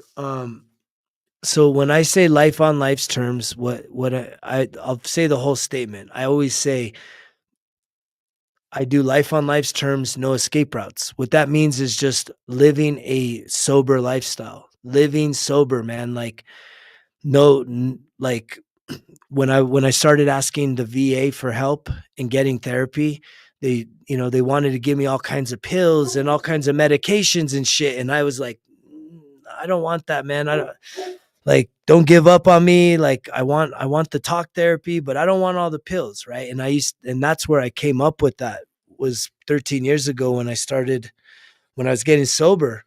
I would always tell the docs, look, I just want to do life on life's terms, man. I don't want all that medication in me. Like, I want to just figure out what the fuck's wrong with me and how to get it right. Right. And if maybe at some point in the future, maybe it's something I consider. But for me, life on life's terms, man, is just your God given body. Right. Nothing from the outside needing to be put on the inside of you to make you feel better about yourself. To make you feel like here's the magic pill. Here's take one of these, do one of those. It's like, nah, man, can you just be fucking totally raw, naked, fucking as you were born and say, you know what? If I don't feel good, I'm going to sit there and figure out why. And as I do sit there and figure out why, and even when it's painful, I'm going to get to the root of it. I'm going to understand where is this coming from. And so this is exactly what happened to me today. I came home, I felt overwhelmed, I felt unloved, I was feeling pain. And it's real pain. When we feel emotional, it's like, it's really painful. And I mentioned that the previous version of who I was 15 years ago, that guy would have came home with a six pack and would have, and freaking loaded up a bong or rolled a fucking J. I would have got drunk. I would have got drunk and high, feeling the way I did today. But this guy, the healed man, said, no, I'm going to go lay there. I'm going to sit with myself. I'm going to name it.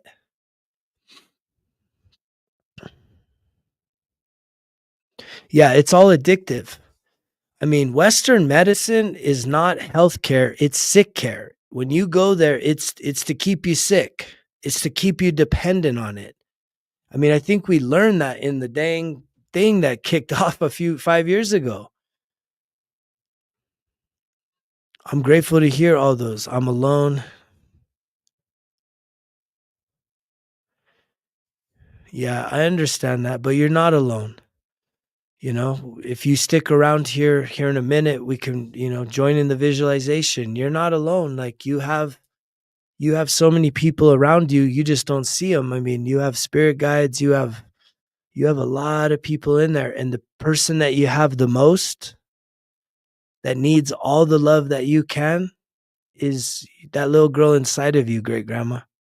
There's still a little girl inside of you. That little girl loves you so much. You're probably the best mom ever. But she needs you to really acknowledge that she's still there, your inner child. There's still a little girl inside of you.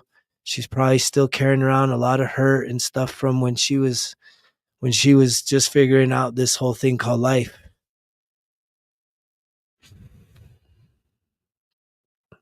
But yeah, sick care. I mean, I can go on that tangent, but I hope that gives you some more clarity, man. So it's just like a day like today, I came home feeling like shit. And the juxtapose on the 15-year younger guy version of me is slamming a six pack at least and definitely smoking to just numb out, man, to just check the fuck out. Instead, now I get home and I'm like, what is up, man? I need to go. Let me just go lay down. Let me just check in with myself. Name this. Okay, I'm overwhelmed. I'm feeling unloved, right? Feeling rejected, whatever it is. And just I sat with it, breathed into it a little bit, really cultivated a sense of self-love, right? Knowing that I am love. All of you are an expression of love. But so many of us we don't love ourselves. We don't believe that we're loved. We believe we need love from the outside, and that's not what it is. That's connection. Even when someone does come into your life from the outside and you feel those really beautiful feelings, you're the one feeling them. So that means that they're there. They're in you. They're your feelings, not that person's. You're the one feeling it. And so for you to be able to tap into that in a time of loneliness or in a time of feeling unloved or feeling anything, it's like we should generate that feeling inside of us, because that is actually your true and authentic self. The false self is carrying around all the guilt, the shame, the anger, the fear, the pain. The true self is love, joy, peace, and light. Your true self, everything that you're carrying around that is not love, joy, peace, and light, is your false self. And the process that I'm trying to help you guys with through Breath of Life Healing Circle,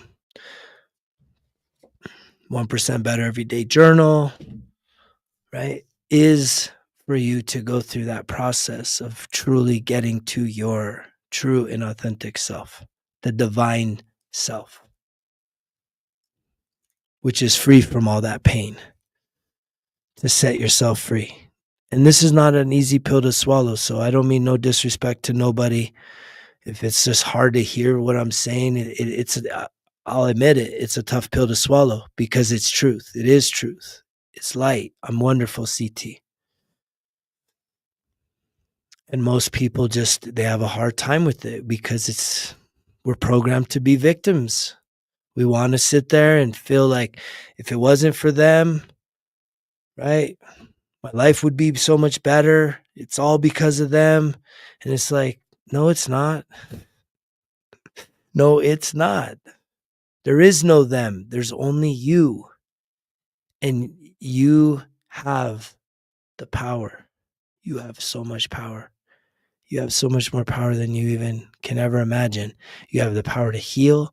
You have the power to forgive. You have the power to be free. You have the power to be abundant. You have the power to be wealthy. You have the power to be healthy. You have the power to be active. You have the power to be happy. You have the power to be joyful. You have the power to be loving. You have the power to be generous. You have the power to be kind. You have the power, unlimited power inside of you. But if your mind is off, everything else is you're stuck.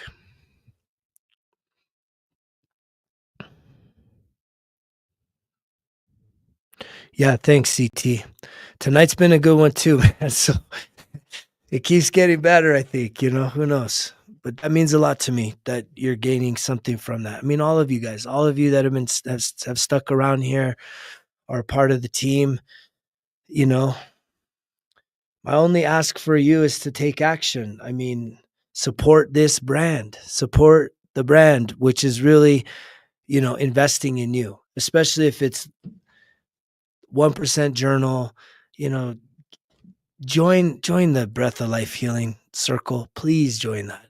Like, I'm actually asking you, like, please do yourself that favor. It's my favorite thing, right? It's the thing I love most is to help others. I would love to help be a part of your healing. I want to heal with you. I know that it's in the cards. I just need you to click on that link, lock in, Lock in. It's $80 for 3 sessions starting May 4th. The calendar's there. I guarantee you, you come to the first one, you're going to be like, that was so incredible. Then you'll be at the second one and you'll just continue to show up for as long as we go. And I see that group going from 1 to 2 to hundreds to 1,000 people all around the world, healing together, breathing together, right? It's going to be incredible. It's going to be a powerful group. Be a part of the beginning of this. Thank you for that, Drenda. I think that's it, Drenda. I appreciate that.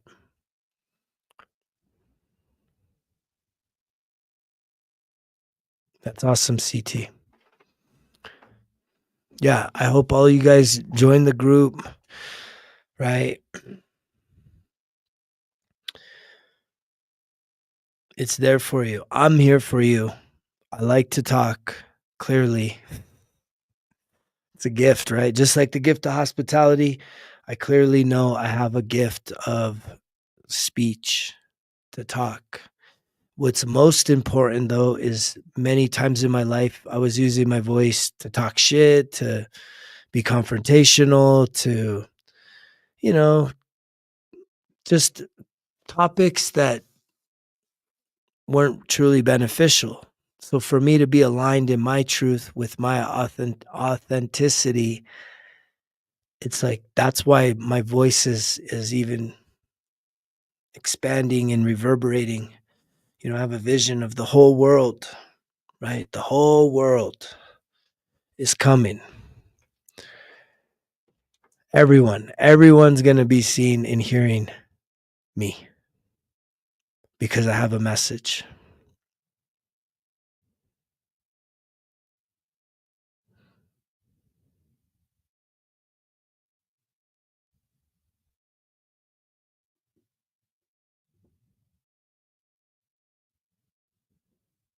That's cool.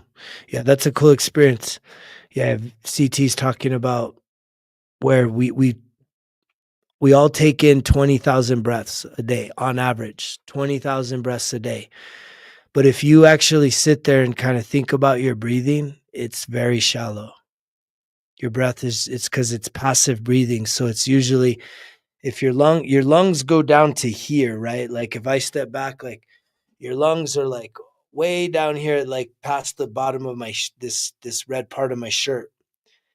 And most of us, you're just doing shallow breathing. It's just like, in through your nose, out through your mouth. So it's probably not even like it's just barely hitting the top, like right here.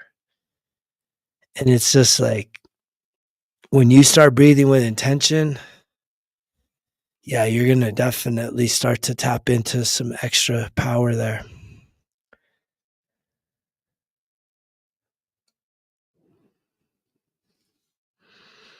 Yeah, that's good. That's like incredible feedback, CT. Thanks for sharing that. That encourages me. Dang, that's wild. But you can breathe, right? You can type and you can breathe.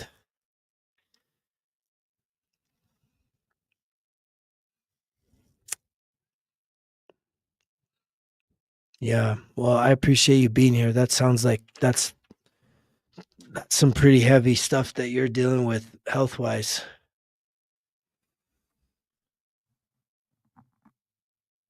Yeah, I know I'm onto something. I wouldn't be on here. If I'm not onto something, if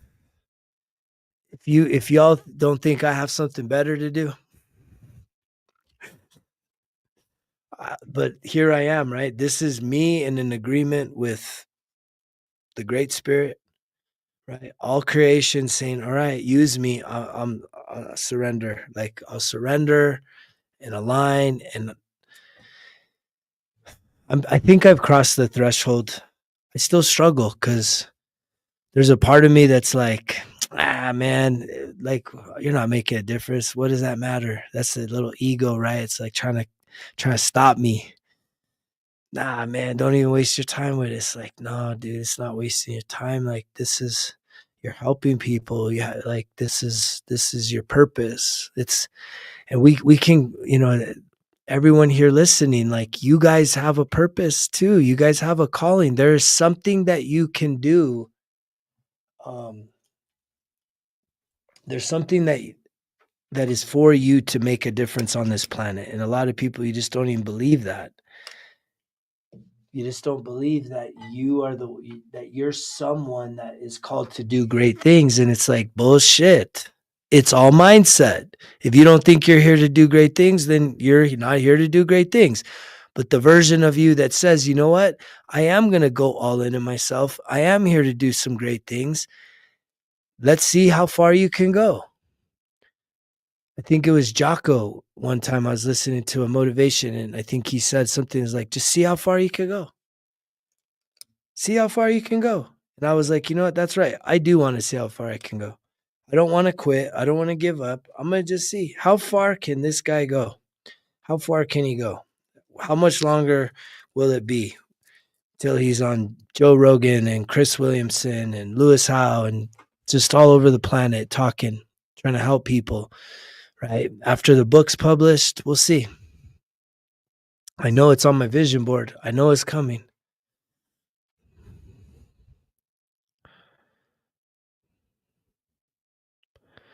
Yeah, the positive attitude. Thank you for that. Yeah, I get compliment on that a lot.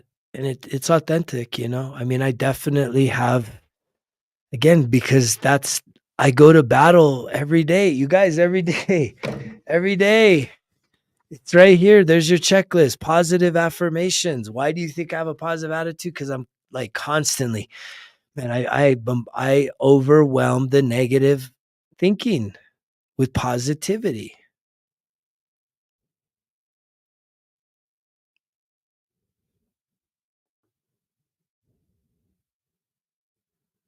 Yep. Yeah, that's why it's called the breath of life, man. I mean, dude, when I came across this breath work, I mean, I feel like I'm relatively new. It was around Christmas, so we're like 4 months in. I went all in on it, and I've had some of the most incredible experience in the last 4 months that it mattered so much to me that the author, the irony of it is the author literally has a ranch right up the road from my ranch. He's out here in New Mexico, you know, and I was like, um, we met. He came and visited my place. I went to the workshop, got certified, learned from him in person, had an incredible experience, and I'm just grateful. Like I don't mess around like that. For me to invest the money it cost me to invest to go get certified in this, like that's not something I would do just for shits and giggles, man. Just to like put some like say, hey, I'm certified. Like, no, this shit transformed my fucking life. It brought together so many things that I had all the tools where I was like, yes, this plus this plus this. And I think we're definitely in an accelerator mode, not a quick fix, not a magic trick, an accelerator mode towards helping people to break through and heal the shit that's inside of you. So the breath is it's so awesome. I love it. I love to breathe. I look forward to it every day. I love the breath so much. I love breathing more than I do the journaling. But journaling is still there. I have to put my thoughts down. I need to get the things out. I'm still working on building up my own worthiness and my confidence and my, reprogramming a scarcity mindset, growing up in a family of just people arguing and fighting and never having enough, scraping by. And it's just like there's not an instant to that. It takes, you know, consistency and commitment.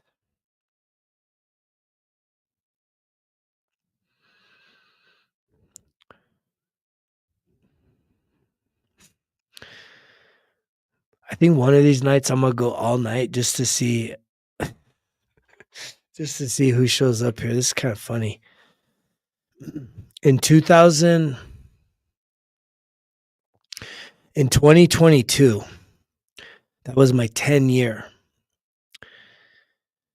And what's funny was his lives weren't even that popular back then. It wasn't popular. And yet I was going live. I went live every day from January 1st to July 22nd. That's my sobriety date. I went live every single day, rain, shine, no matter what, man. I pressed the fucking button.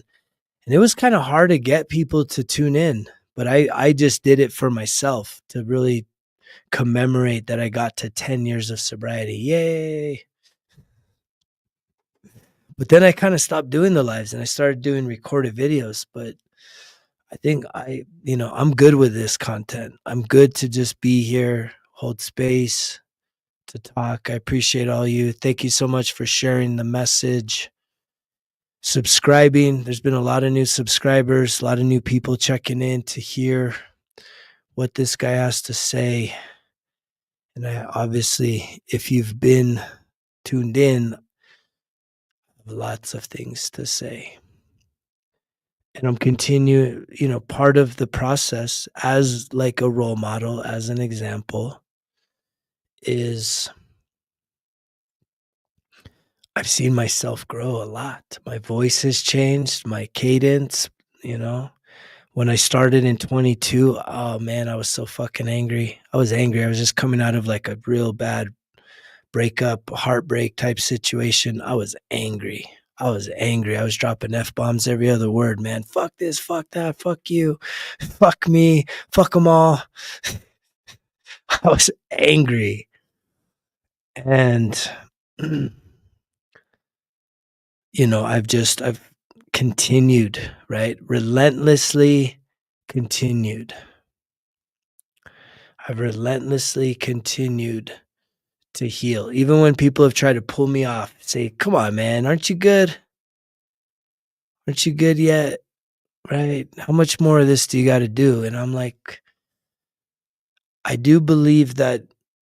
So it's one of those things where it's like, I can stand here and say I'm healed because I know I don't behave and act in the ways that I used to. I'm not emotionally.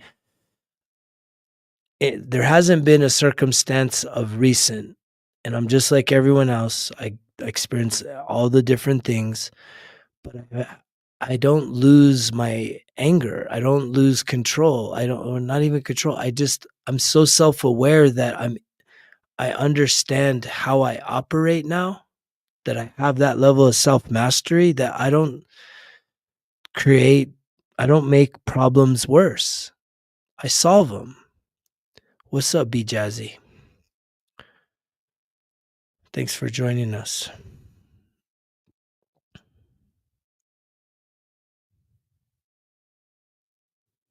Yeah, the masks is a big deal, man.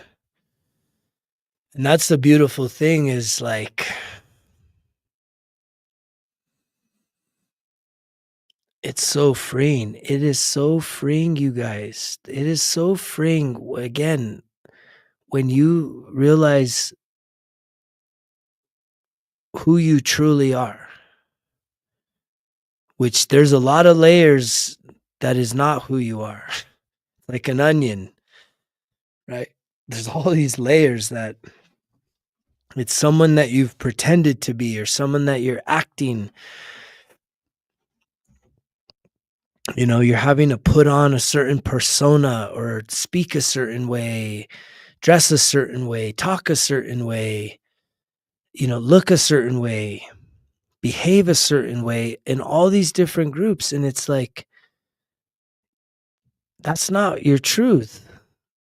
Your truth is when you can be you anywhere you go because you're not worried about other people's acceptance or their rejection.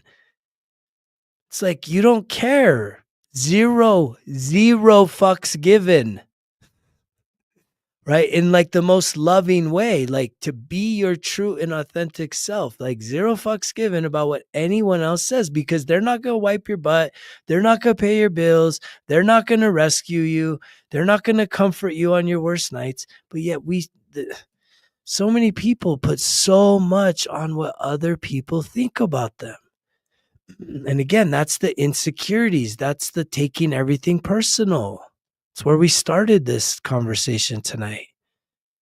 Is when you're insecure, yeah, you care. But it's like if you knew how little people actually cared about you, like you would stop with that. If you're kind of like out of shape and you go to the gym, I promise you, you're not going to be the only one that's out of shape, but you think that when you walk into the gym and you're a new person there, that everyone's staring at you and saying, look at them. They look terrible. They're fat. They're this, they're that. No, that is you. You're the one that's thinking that about yourself. No one else gives a shit because they're over there thinking about their shit. They're not thinking about you. Even if they give you a look, they're not thinking about you. They're carrying around their own shit. And it's just like to have that level of freedom where you're just like, you just show up, be yourself, be free. It's it's liberation, it's freedom, right? If there's anything I'm selling here, it's for you to be free, to be your true and authentic self. And the thing is that version of you is with you. It's not something you go find or buy or do. It's who you are. And I mentioned this earlier. The difference between your true self and your false self is the one wearing all the masks. Your true self, when you take off all the masks and you no longer have that insecurity and that self conscientiousness, it's like you're just like, this is me. And when you put in a growth mindset with that, you can be honest with yourself to say, you know what? I'm not healthy right now, but I can do something about that. Starts with the way I think. It starts with what I eat. It starts with how I feel, right? It's like there's things you can do. Once you start to like assess yourself, then it's like you start to heal mental, emotional, spiritual, physical health.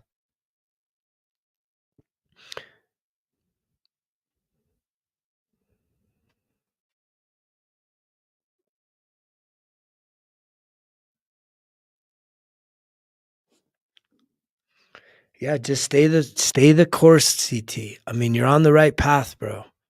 The fact that you're tapped in and tuned into this message, like, that's a big deal. That's huge to me. Yeah, to be honest with yourself. I mean, the thing is it's so sad. We bullshit ourselves and we bullshit others. And ultimately we're wearing masks, but the more honest you can be with yourself, it's like, how can you improve something if you are seeing yourself with rose-colored glasses? You need to be hard on yourself. Not the hard where it's the negativity. You need to be hard in just being honest to say, you know what? I have an eating problem. I have a drinking problem. I have a relationship problem. I have a um, addiction problem, whatever your problems are. And guess what? It's all your fault. Extreme ownership. All the problems that you have are your fault. Guess what? Guess what is wonderful about that statement? If you could tell yourself that. If you can get to a place where you say, all of my problems are my fault, guess what? Guess what?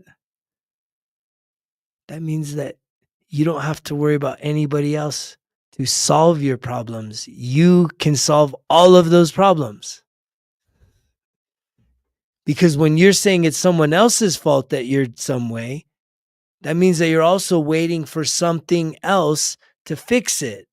But when you start to take personal accountability and extreme ownership of your life, then you don't have to worry about nobody else.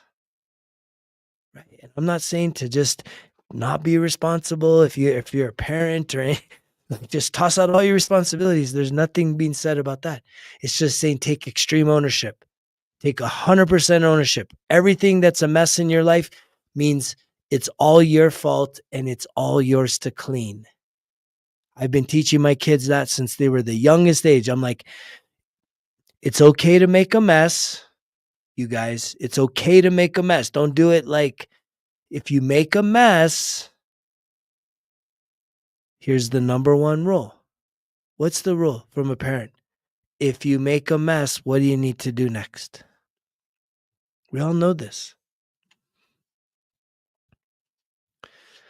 If you make a mess, what do you do after? What's the right thing to do? Clean it up. Ding, ding, ding. High five for you. Be jazzy. You clean it up. Here's the problem. I'm talking to a lot of adults right now. And you guys suck at cleaning messes. You suck at being adults, parenting yourself. You can parent others. You can tell other people what to do and how to do it. Whether you're a boss at work or some kind of manager, you have authority over people. You're really good at telling them what to do, but you suck at telling yourself what to do to clean your mess. And it's time to start doing that. That is another part of this whole process, which is called reparenting. It's showing up as the super parent version of yourself, the best version that you can possibly be. And you have to start with that inner child inside of you. You have a little kid inside of you, right? And they need you to show up as super mom or super dad and to just love them, see them, hear them, right? Spend some time with them. Like, you kind of have to rebuild that relationship, because I guarantee you that little kid has probably been pushed off in a dark corner inside of you for a long time. And just like any relationship, it's not going to just, if you never recognize them or talk to them or reach out to them, there's no relationship. So it takes connecting with your inner child with some intention.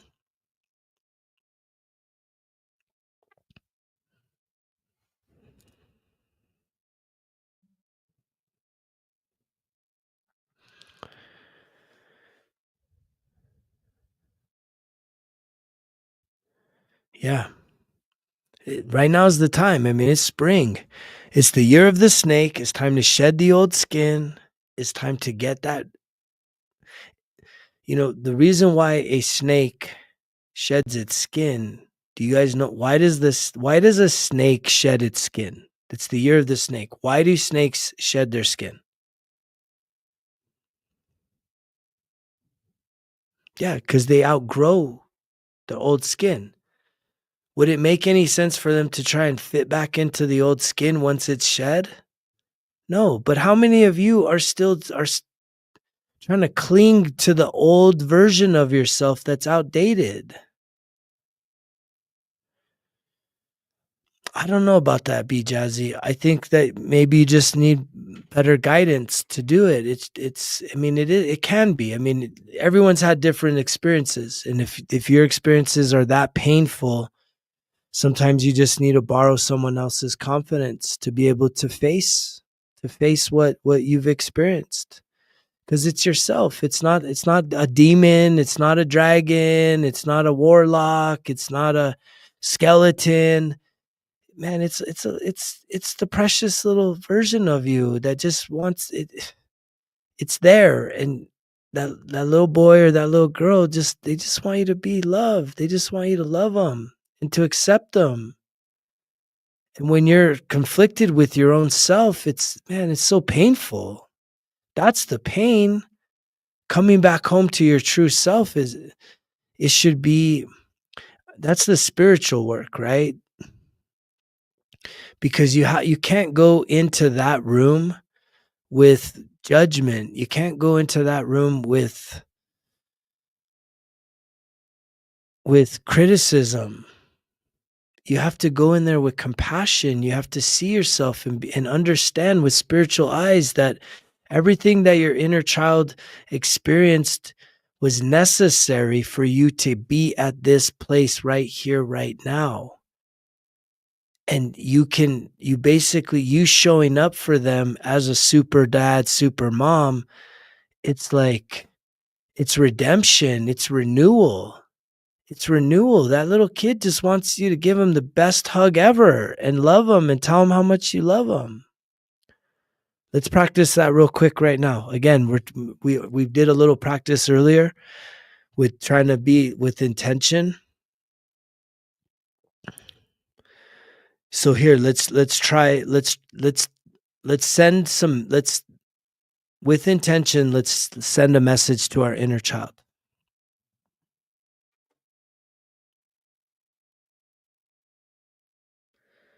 I appreciate you finding the strength to communicate that. Ideals in trucking. Ideas in trucking. That takes a lot of strength, bro. I'm here for you, man. I hear you. I understand that. There's a part of me that can relate to a lot of that. Um, I've never really, I mean, I don't know. It's probably just in my nature, man, where I need commitment. I would rather have commitment with just one person than just trying to womanize. But I know a lot of guys and gals, right? It's men and women nowadays that, and it is a painful thing, man. You have to really check yourself, because if you're using people, there's going to be some karma on that. And you know, it's it's never enough. I mean, and it's just like any drug, it's absolutely, people are addicted to people and to using people and treating them like it's just a transaction. It's just transactional. It's like, and there's a soul there, man. There's a person there. And there's a lot of pain in that, brother. So I appreciate you, man. I'm sending you lots of love and some strength and some clarity, some sobriety. I mean, it sounds like you have that, but it's just like there's still a pain in there. There's a wound in there. And I think for a lot of people, the wound is, so I can tell you what I'm realizing when it comes to that particular thing, right? Being addicted to people, not being able to be alone. Even if you wanted to, bro, send me an email and I'll send you some really good Wayne. No, it's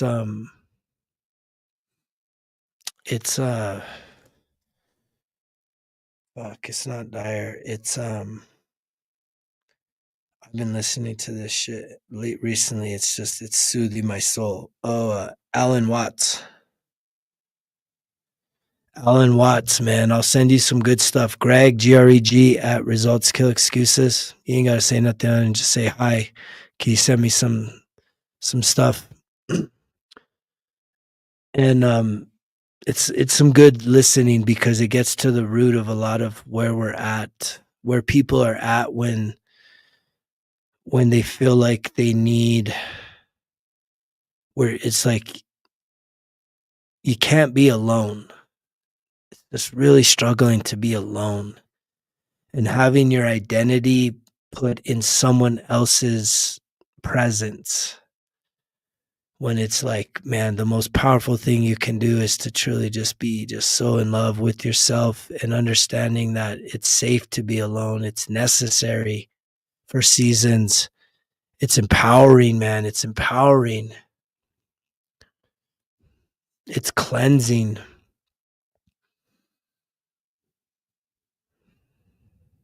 But I do appreciate you, man.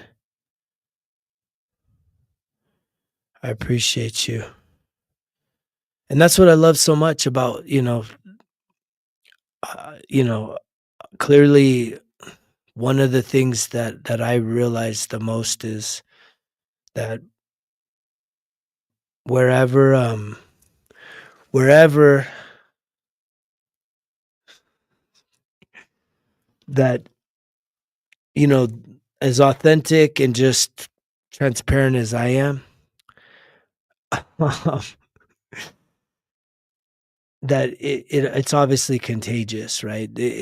What I consider is it's a containment. It's a container because the thing that I've probably been the most grateful for is how much vulnerability comes through in the chats after some of the videos. I mean, I've had some pretty deep stuff in private conversations and private messages, but even just in somewhat of a public space, people being able to just open up their heart to say, hey, man, like this is the shit I'm going through and I really relate to what you're talking about. So it's good that there's a reflection there. And that matters to me. And that's why I keep getting on here, because I know that this this medicine is needed. We're so fucking just people are just fucking overwhelmed. The way I was feeling today is how people are feeling every day, and I don't feel like that every day. But there's a lot of you that are feeling like that every day, just overwhelmed and can't sit with yourself and find inner peace and just process and, figure out, like, again, man, when I was on this journey, I told life on life's terms. I was like, nope, I don't want all the pills. I don't want any of that. I know I'm not going to go down that fucking rabbit hole. I just want, yeah, the self-care. Self-love is greater. There's a difference, right? It's like first you cultivate self-love, which is to realize that every single person, every human on this planet is an expression of love. And so to actually feel love inside of you, that's what starts to happen in the breath work. That's what that's what we start to crack open, because you'll feel love once your heart opens. And that's what the breath work will do for you, is it'll open up your heart. Because again, you're born with your heart's open, you're neutral. What happens is when you're born energetically, we're neutral, right? We haven't had positive experiences and we haven't had negative experiences. So it's neutral. But as soon as life starts coming at us, guess what? You start chalking up positives and negatives. And most of us, we have a lot more positive negatives experiences. And those are all the wounds. That's all the trauma wounding. And every one of those experiences, if your heart is like a flower, it's like everyone starts to close it a little bit at a time, right? It's like if your heart's a flower, right? It just closes it every time, a little, a little, a little, a little more, a little more, a little more, until it's just hardened. It's shut off. It's closed energetically. It's still beating, but it's closed off energetically. And through the breath of life, you reverse that. You can reopen up your heart. You can reverse the physical and the energetic block that your heart has, and you can reopen your heart. And so nowadays my heart is open. I'm walking around with an open heart, and it's very magnetic, and people are starting to pour in here more and more.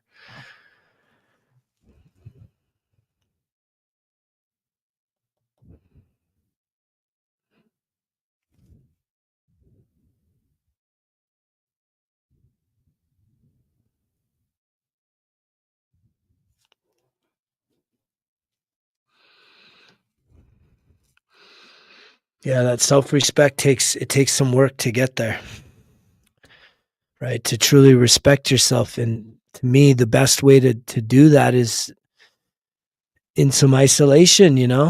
There's way too many distractions trying to get you out of your body, right? So many of us are living lives where we're disassociated and we're just numbed out and we're distracted. And so ideally, for you to just learn again, that's really why the breath of life Healing Circle is going to be really an incredible catalyst for healing, because it's going to get many, everyone that shows up, you're going to get out of your head and into your body. And the more that you can start feeling comfortable and safe, I have to underscore that. A lot of you don't feel safe in your bodies. And when you start to breathe, especially in a container, right? When I say container, it's like my energetic field is going to hold containment for you. So first and foremost, when you register, it's like sign up, and it's like, I am telling you, it is going to be a safe place. You're not going to be judged. You're not going to be laughed at or criticized. Like in here, there's people who can hop in and hop out and say silly shit. And yet that's not how the breath of life is going to work. We're going to be on the private platform in a closed group with only people that have stepped up and are really intentional about saying, I want to experience something new. And as we do that, my energetic containment is going to hold you there in a safe, nurturing manner so that you can let down your guard.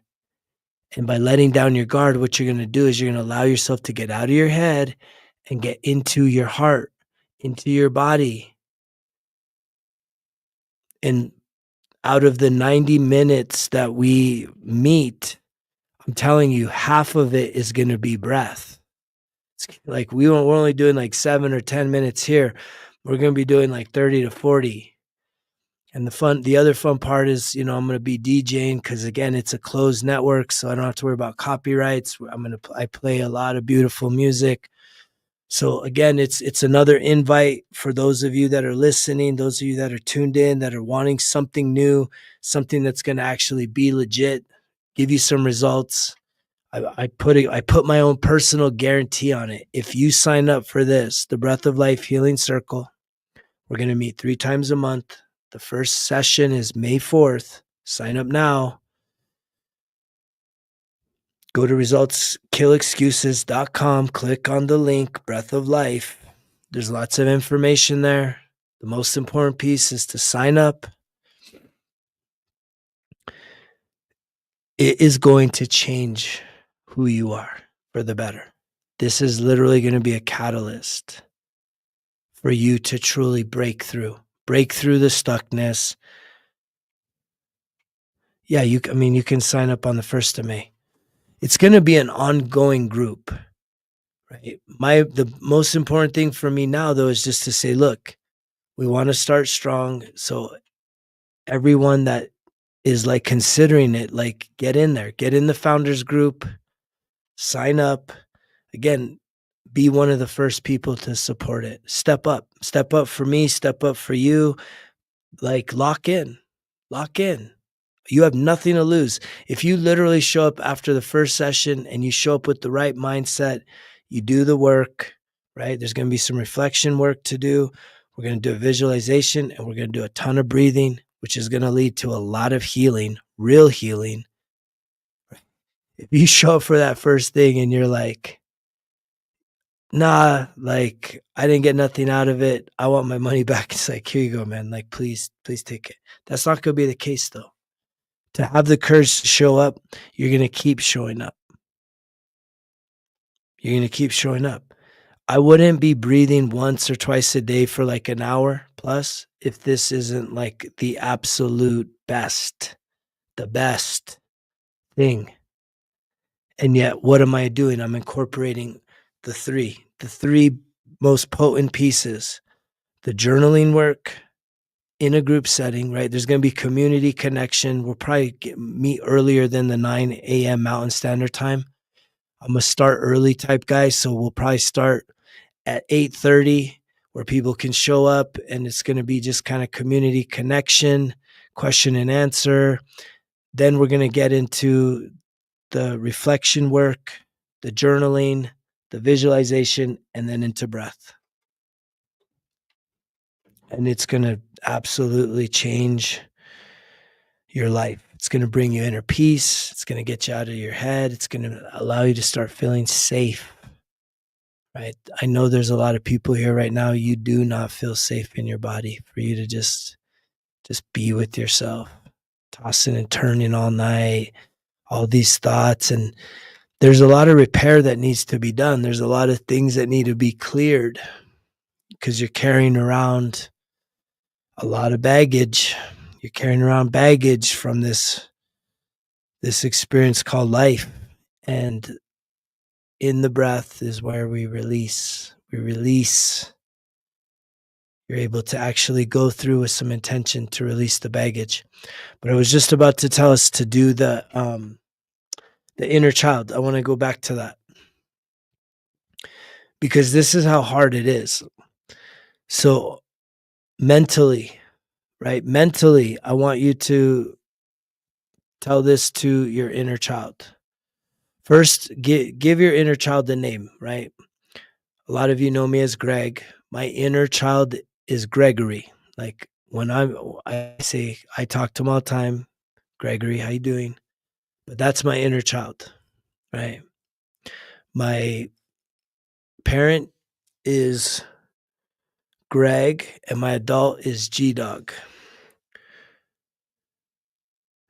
So having your identification of who you are, those three personalities, but it's important for you to have these communications. And so you do it with mentality, and we've been doing this in visualization, but sometimes it's good to just connect with your inner child like now. So mentally, can you just try this? Say, hey, whatever you would call the little version of you. Hey, I wanted you to know that I love you so much. And you're telling yourself this mentally. That's where it gets difficult. So don't speak this. I want you to be mentally saying, hey, I want you to know I love you so much and I will be here for you now and forever. Mentally tell yourself that.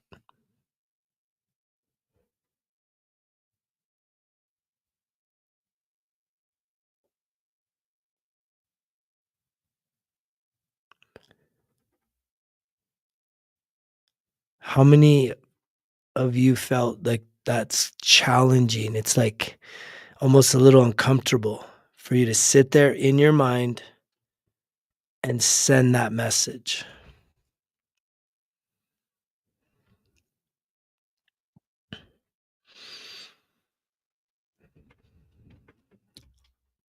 My guess is a lot of you, it's uncomfortable.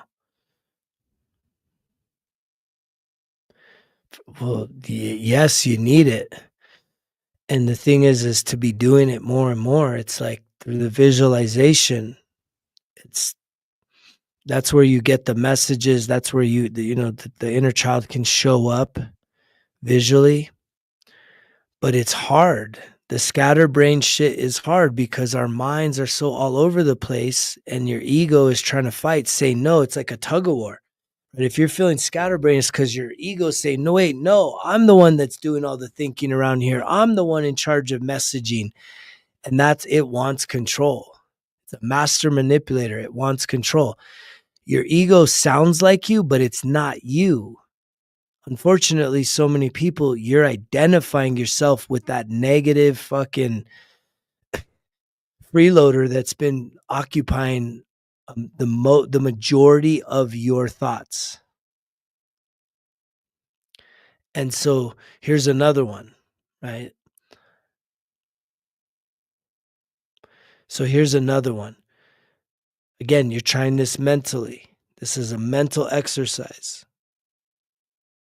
This is thinking with intention. Most of you, just like the breathing CT, right? We're just autopilot breathing shallow. Most of us, the thinking is just it is scatterbrain. So when you have to sit there and think like you're intentionally thinking, super uncomfortable because it's new. You're used to allowing the fucking freeloader in your head to just run shop.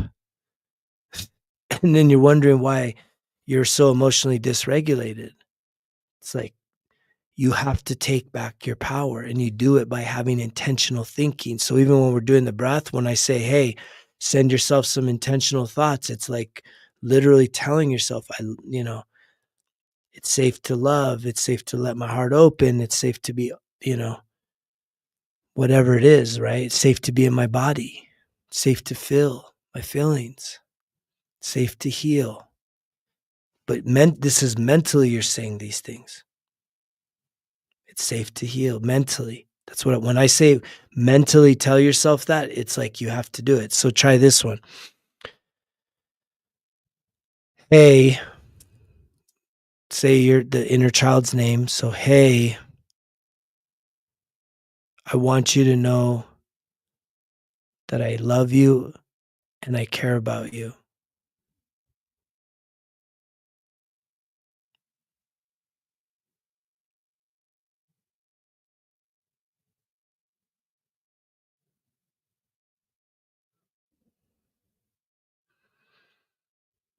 And it's so weird that this doesn't come more naturally to us. We can actually struggle with having a positive mindset, taking back control of your mind, your thoughts. Literally, if what you're doing right there, where you're actually having to have intention and repeat back something mentally, that's your only real thinking. All the other shit is the freeloader in your head, fucking with you, wanting control, wanting to keep you down.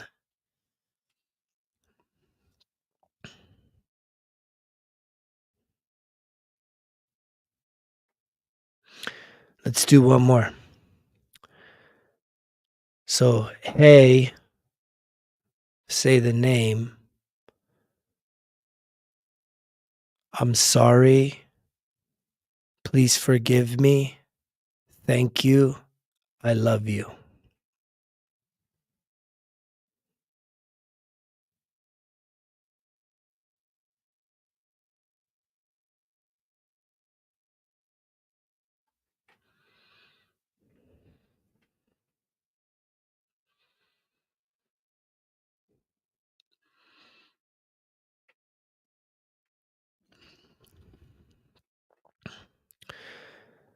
If you start doing that enough, and even when you start feeling bad, like it takes self-awareness, but if you feel your energy ever shift, it's like be super dad, be super mom to yourself, right? It's like you gotta like encourage yourself. Hey, it's gonna be okay. Hey, right? You're doing a good job. Hey, I'm really proud of you. It's like you need to be able to have that type of dialogue where you're setting in thoughts into your mind. This is how you break free from like all that mental fog and that clutter that's going on in there. Is you start taking back and having power over your thoughts.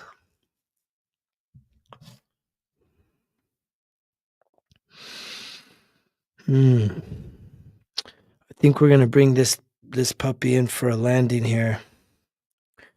This has been a fun conversation tonight. I appreciate everyone that's been tuned in. Um,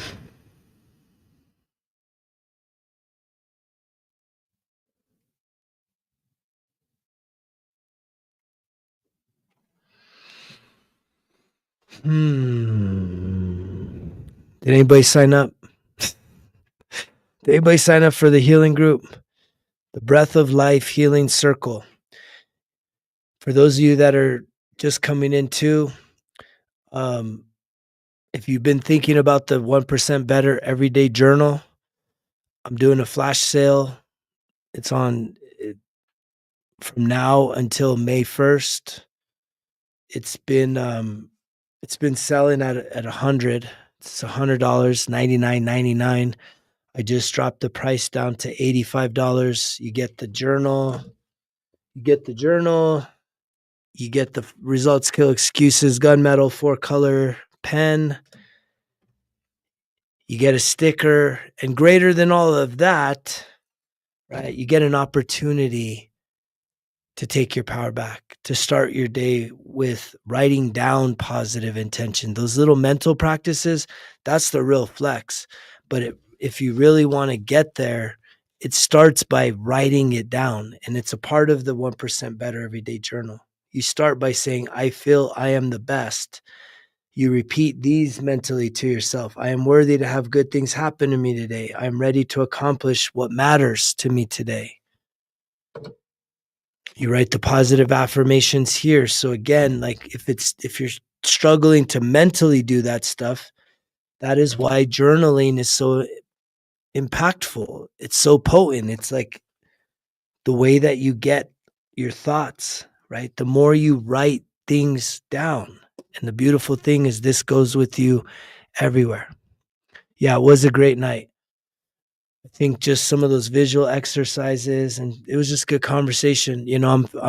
I wouldn't be able to get to this place without you guys.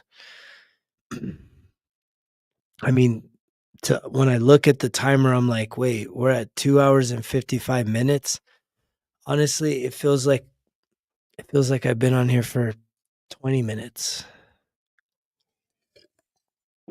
So that's how you know that there's a lot of alignment happening right now. Right? When time can just pass like that. And again, there's no script here. And we're having conversation, we're creating a community here. I appreciate you all for investing your time. And I hope that you get a return on that investment.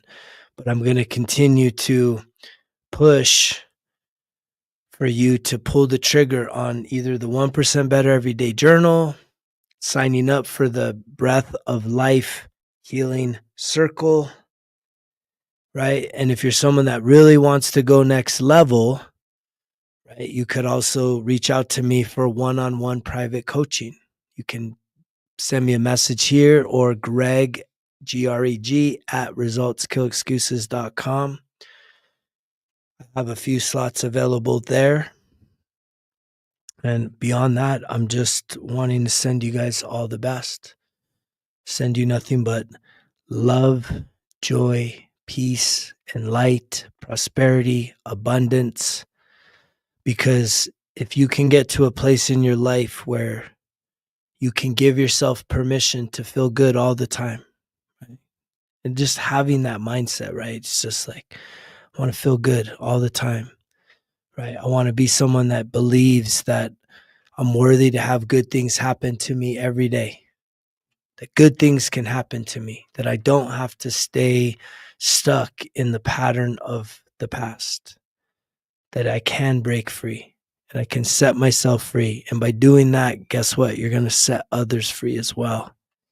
And that's what, if there's any like sort of secondary incentive, it's like you setting yourself free is the purpose, the number one purpose of your life, to be the best version, to set yourself free from everything that's been holding you down and overwhelming you, right? But when you get to there, then you're like, okay, what next? And what next is obvious. Now it's time to start helping others to set themselves free. Because you no longer are held back. You can now share and be abundant and expansive. So I appreciate you guys. Like I said, 3 hours felt like, 25 minutes, 30 minutes. And I appreciate you all. Yeah, it's been good. It's been good. I hope to see all you in the Breath of Life Healing Circle. Go register.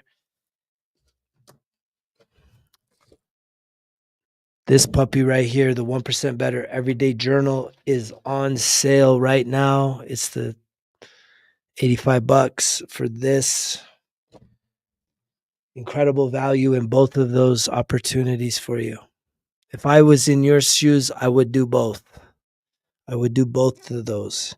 And I would see what happens in the next 3 months, right? The Breath of Life, 3 months of that, 3 months of doing the 1% Better Everyday Journal. I don't think there's any turning back if you were to do that. And I don't even think it takes a whole lot of risk. I don't think it takes you a whole lot of like courage to say, yeah, let me just get one of those. Let me see what happens. Let me just sign up for the healing group and just show up and see what happens. It's like, do yourself that favor. Give yourself that gift. Consider an investment in you. Definitely supports the channel. I'm always appreciative of that. I want to make this my everyday, all the time life. And so for me to be able to offer these things of value to you, right? There's tons of reciprocity in that. So I leave you guys with that tonight. I hope to see you here again soon, probably tomorrow. I'm going on an incredible road trip this coming weekend. I'm going to be in Sedona, Arizona. That's one of the most powerful vortexes on this planet. I'm going to be a part of a healing workshop for a few days. Going to be with some really powerful people there. So I'm looking forward to that. Again, everything I heal in myself, guess what? It comes back to you. So the guy you're hearing tonight is probably not going to be the guy you hear come Saturday, come Sunday, come Monday, come Tuesday next week. Because it's just continuous growth, continuous expansion. 1% better every single day. I love you guys. You know the drill. Results kill excuses, because if it was easy, it wouldn't be worth it. Greg's out.